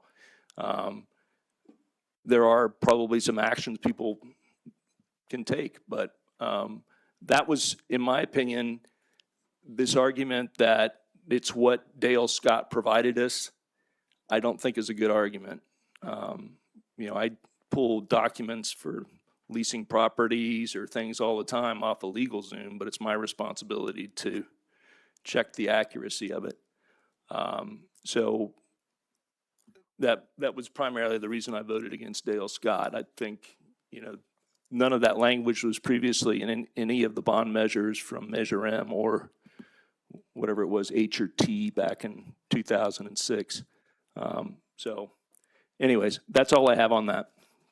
And I have no requests. Thank you for those. Jim? Yeah, I don't have a lot to share. I'm excited about the beginning of school. It's always good to start off. Excited about our athletics. I want to throw a shout out to the girls volleyball team. I was getting updates from my son who was watching, and I guess they went to 5 games. Like, it was a hard fought game. So good job, ladies. Beyond that, go Bearcats. I want to say I'm super excited watching all of our Bearcats transition into college. My Facebook is like exploding with move-in right now, and a lot of our Bearcats went to Cal Poly, and I've seen a lot of them come through. It is no small feat to get into Cal Poly, so to know that our Bearcats are competing with the top of the top is really exciting. Oh, as well as the school. My gosh, as the school year started this year, I felt like a lot of intentionality went into the individual student and their schedules and aligning them into what they really wanted and where their track was, both academically and of personal interest. And that's no small feat when you're dealing with big schools. And so I've heard a lot of stories from students lately that are like, I can't believe I got this class and I never thought that I'd be in something like this. And high school students experiencing transitioning from the middle school and what it's like to be at the high school and all of these offerings and all of these CTE classes. And it's really exciting to know that during my time on the board, I've watched these things come to life for exactly this reason, for the kids to be excited about going back to school. That was the intention of all of this work that we've been working so hard, is to engage those kids and get them excited about learning. And I'm starting to feel that come back, and that feels really exciting, especially around this time of year. It's pretty hard to get a kid excited when they've been hanging out at home for multiple months, so that's awesome. And then the last thing I want to say is, while I was sitting here looking at all of the projects that got done this summer, that is no small feat to align all of those. So kudos to all of the people who had their hands in making those things happen. And I think we're getting really good about telling the story of what we're doing. And we haven't always been good about that. It's not that the work didn't always happen in the summer, but we're getting really good at that.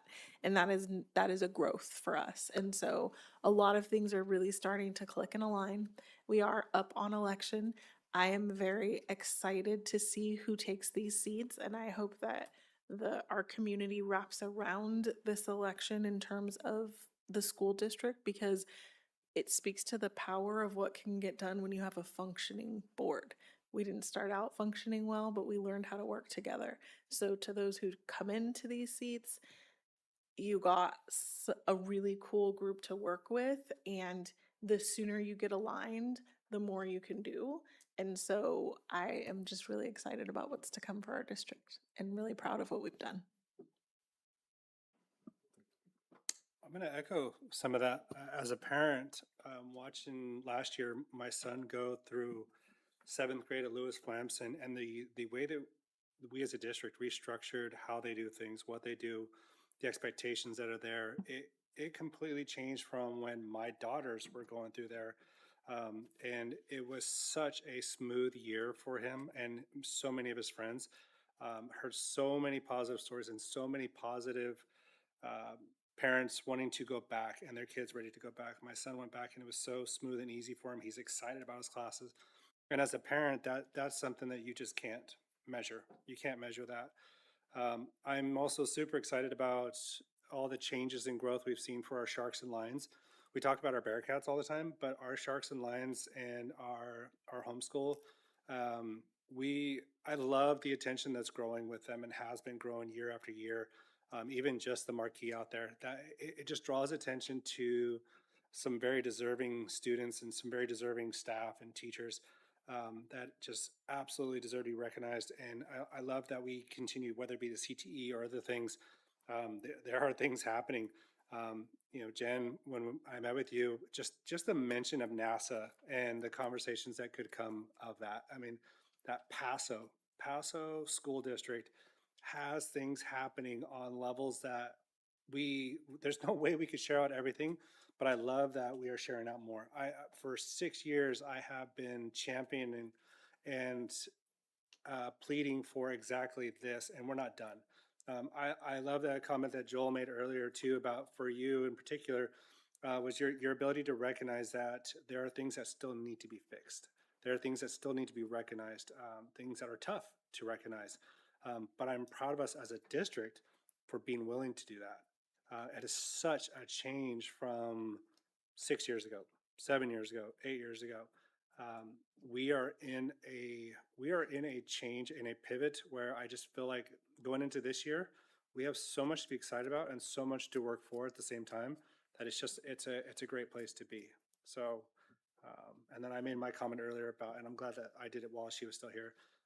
Just super excited for our young student representative. She's an amazing young lady. I'm so privileged to have watched her for so many years at Pat Butler and then now here. Just it's not a question of why she was here. She'll show that over and over again easily. So that's all. Nathan? Leo? Not much to add, other than I was gonna talk about the marquee too, because it's pass it every day, and it's a good way to show, because a lot of people don't know that we even have that school available. So I think that's wonderful. I'm also very excited about all the CTE pathways this year. I have 3 high schoolers this year. Yeah, so that's cool. I was very glad for them all to go back to school. Very glad. So I don't have, I had something else and I think I lost it. Oh, and I know this is probably a little bit too premature, but very excited about what's going to come about this year as far as what Miss Haley and Miss Loftus are working on with the JROTC program. I really want to see that come to fruition. I think another pathway like that will create other avenues, and yeah, thank you. Yeah. The VFW is doing their annual essay competition for middle school, 6th through 8th grade, as well as the Voice of Democracy, which is the 9th through 12th grades. And I believe Ms. Justice is probably pushing that out to all the students and staff. There's a lot of money to be had for students that win those 2 competitions, and I'll continue to bring it up if I remember, unless Ms. McCoy reminds me. So, perfect. Yeah, we would like to see max participation. A lot of the other private schools around the areas participated last year. Our school district did not have any participants, so I'm really looking forward to having more participants this year. So, what has a veteran taught you about America? Halloween. Spooky, I know. Well, we went to CAPSI, and so I did a debrief, which is what you have here on your desk, or what do you call it? Dais. But just, I'm not gonna go through all of that. I'm just gonna give you my cliff notes, but so I attended CAPSI looking for ideas that could help us improve instruction, strengthen equity, expand student opportunity, and build stronger partnerships with families and community organizations. And I went to 4 sessions. The 4 sessions were really, really good. And I learned a lot from all of them, as you can see. But I attended focus on critical thinking and writing, which that one was really, really good. I wish I would have had that when I was a student. Justice impacted students, which like I said, all these sessions were really great. And then Black and Brown, student success and family engagement. And although the topics were different, there was a common thread throughout all 4, which was student success requires both rigorous learning and responsive support system. And the Think Law session, which was the critical thinking one, emphasized that we should not underestimate what students can do when they are given challenging, relevant opportunities, and that every student should have opportunities to analyze evidence, consider multiple perspectives, discuss ideas, and explain their reasoning. The session on justice impacted students showed how schools, colleges, probation departments, and community organizations can work together to create pathways back to graduation, college, careers, and meaningful opportunities. And then the session on Black and Brown students' success emphasized the student voice, representation, belonging, family partnerships, and accountability. One of those things that stood out to me in that session was having representation, people that look like them, and we talked about that a little bit earlier today, just having a teacher or a club leader that looks like the student. And having the family engagement session reinforced that families should not simply be invited into the educational process, but that they should be treated as equal partners in their child's education. And so as I reflected on all 4 sessions, I realized that we should be asking more than simply, did the students get the answer correct? But we should be asking, can students explain their reasoning? Can they evaluate evidence and consider another perspective? Do they feel seen, safe, and supported? Do they have a clear pathway to college, a career, or another meaningful step, or another meaningful next step? And then do their families understand how to navigate the system? Which I do feel like we do have that. We have people that teach them how to use the Aries portal and whatnot. But there's always other things that we could incorporate. And are our policies and practices producing equitable opportunities? And so those questions matter because doing right for students requires more than just good intentions. It requires listening, it requires planning, partnerships, accountability, and resources, and sustained efforts.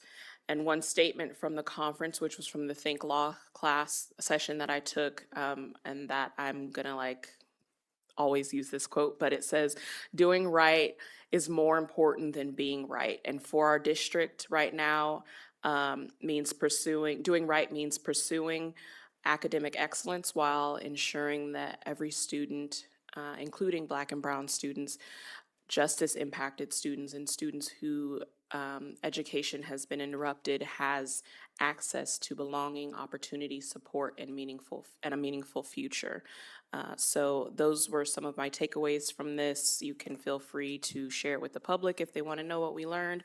But Leo, myself, and Mrs. Loftus attended that conference. I look forward to going to it again next year. And I am very appreciative for the board allowing me to go. Done. Cool, thanks. Thanks for going. Just a couple quick things. I know it's getting late. I wanted to say thank you so much for the back to school rally that was last Monday. It was great. I thought that was one of the best rallies we've ever had in terms of just the teachers were all excited to be there, and they were just really not always that way. So I think the teachers were really excited to be there. The food was great. The marching band, the speaker, the giveaways, everything just really was on point. So thank you for making that an exciting kind of festive idea for all the staff. It was great. I was wondering if we can get a report back perhaps to the next meeting or two about the 36th Street ball fields. I know we were talking to the city of Paso Robles about that. So I know that Brad, you've been in contact with the city, but I'd like to see kind of where we have ended up in terms of an agreement with the city and us and using that as an area. Because I think we expressed that we wanted to see that done. So that would be good to get that. And then I wanted to bring up an issue to the board tonight, and it has to do with school presentations. And I know that it sometimes is tough because we have these long meetings and we get these school presentations, and I think they've morphed over my career on this school board as if it's really like meaningful information, or is it more of like a, but let's bring the kids up and do some really cool, like feel good stuff about what these great things the kids are doing. I think it's all important, but I also don't know if it's the best use of our time to have a 10 to 15 minute presentation on school culture or things like that. So I would welcome any input from the board because while I think it's incredibly fulfilling and gratifying to hear those, I don't know if it's the best use of our time. If we're not going to get key information that we can then, because it's hard because then there's parents here, there's kids here, there's leadership, but I don't know if it's the best time to really talk about what's happening at those school sites, or if it's our role to do that at that time. So I just wanted to throw it out there. I know there's only like a few minutes left, but that's my question for that. Are you opening up for questions? I'm opening up for comments. Because I have lots of comments on this, but I will be very respectful of our time. I know that since I started on the board, this has changed so much. And what I do feel is important, and I've talked to Mrs. Loftus about this, is that it's great to see all of the activities that the students do, and I value that, but I'm also usually at those events. So coming to tell me about something that I was at, don't really need to hear about it as much. But what I would like to hear about is what challenges are the principals having on their campus that they're working through, that they're actively working through, and how, versus giving us all of these numbers and stuff like that. What challenges do they have and how are they working through those and supporting the students through those challenges? And they can keep it light. It doesn't need to be heavy. It's just real life. It's not like I don't need the sugar. Okay. Leo, I'll just go down the road. Any thoughts on that? I mean, I don't disagree. I also don't want to diminish the value of having them come here. I think it is great that they do come here. I think it's great that the clubs come and present to us. But I am worried about time that it takes away from everything else. I like your idea of give us your problems versus how wonderful everything is, because we already know that nothing's perfect. But I would also be more cognizant of keeping a time frame, just minimizing it a little bit. The 5 Ws and just giving us a down and dirty about it. I would minimize the time. Got it.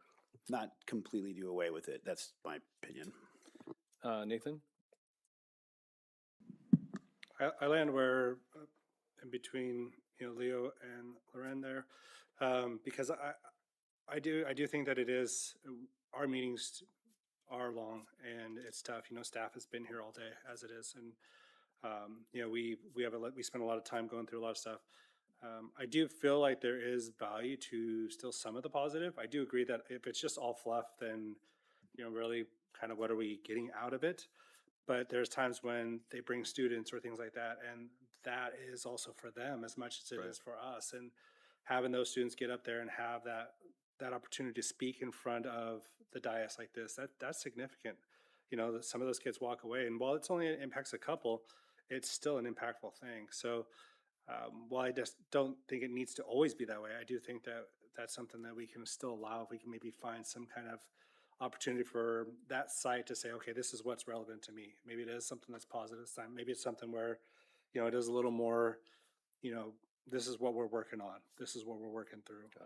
But just keeping that as an option still. Thank you. Sandra? I would just say that is the only time that we have students and parents in this room, that and when something's really bad. And if we take this away and we ask people to come and be engaged with what we're doing, they're not going to enter our room because people don't want to come when things are really bad only. And so if we don't build a platform for people to share their good, then when things are hard and we're asking things of them, they're not going to engage. The other thing about focusing on what they need, I do like that also, because I think what we're getting is a very curated presentation. They have to present it beforehand. It's a curated message, which I get that. If you're asking them to bring their problems, that is going to be so uncomfortable for that team to sit in front of their 2 leaders and be like, what if they're going to bring up like something crazy? Like, well, there's this thing on the sidewalk and it's really bothers me every Saturday when I come to stock my classroom because I don't have money for my classroom supply. Like, it's going to be so awkward. So like, yes, it's a balance. We are here because they exist. We are here because they are here. That is a sense of belonging. This is a sense of, this is their boardroom. We are here because of them. So I think there could be a balance, but if we can sit and talk about crazy things and waste time, then we can certainly listen to some type of presentation, I think, on a regular basis. So I wasn't talking about like sidewalk stuff. I was saying like academic, like we're working on math progression, stuff like that. I'm saying they're going to bring up stuff with the sidewalk because they're sitting in front of their bosses. Do you know what I mean? They're going to bring up something that's maybe not as impactful because that's awkward. Like if I had to sit Dan in front of my boss, in front of their boss, and be like, I'm dealing with this and she didn't listen to me, like, hello, awkward. Jim? Yeah, I mean, I think we, last year, Jen and I worked on really changing the presentations, because when they first started in 2022, I think it was the prior administration's goal to educate a number of us who were new on the board. And, I think we all have pretty strong connections to a lot of the schools anyway. And so Jen and I worked to make them a little more relevant and a little more concise, given the amount of time that they had been taking.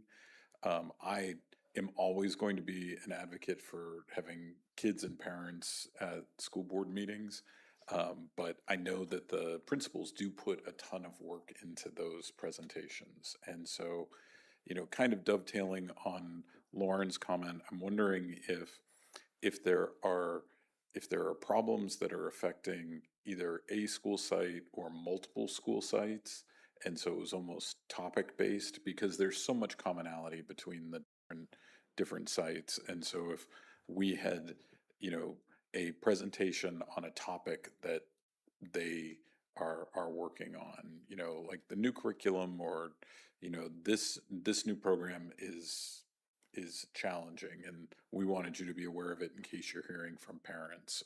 I feel like that could be very valuable. I do like celebrating the wins and having, you know, the PTO, PTA presidents in. I do want them to feel safe in this space. But I think, you know, maybe we don't have to have one every meeting. Kenny?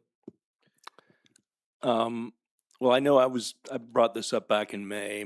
I'm looking at not necessarily as an impact on our time, but more an impact on their time. I would really like to know whether they feel it's a benefit. I would really like to know whether the families and the kids want to come, frankly, because that takes a lot out of their schedule as well. So what would drive me on this is, what's the intent?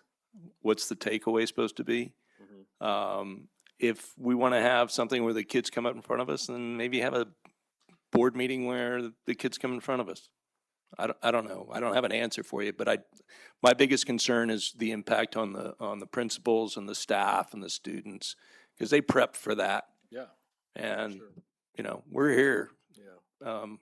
I mean, we're going to be here. We're here regardless. So. We're not changing our routine. They're changing the routine for us. And if it's not something that we really value, then I think we owe them the honesty of saying, we appreciate you coming, but. Yeah. Great. Thank you so much. I appreciate all you guys' comments. I've been talking to Jen about it and trying to figuring out what makes sense, but I appreciate your input. So thank you. We'll work on the solution. I mean, I shouldn't say a solution, not a problem. I'll just work on next steps on that. And then I'll just say lastly, it's the first time in 15 years I haven't had a kid go to school this year. So that's those schools. So I just want to say thank you to this district. It's been incredible. You guys have done an incredible job.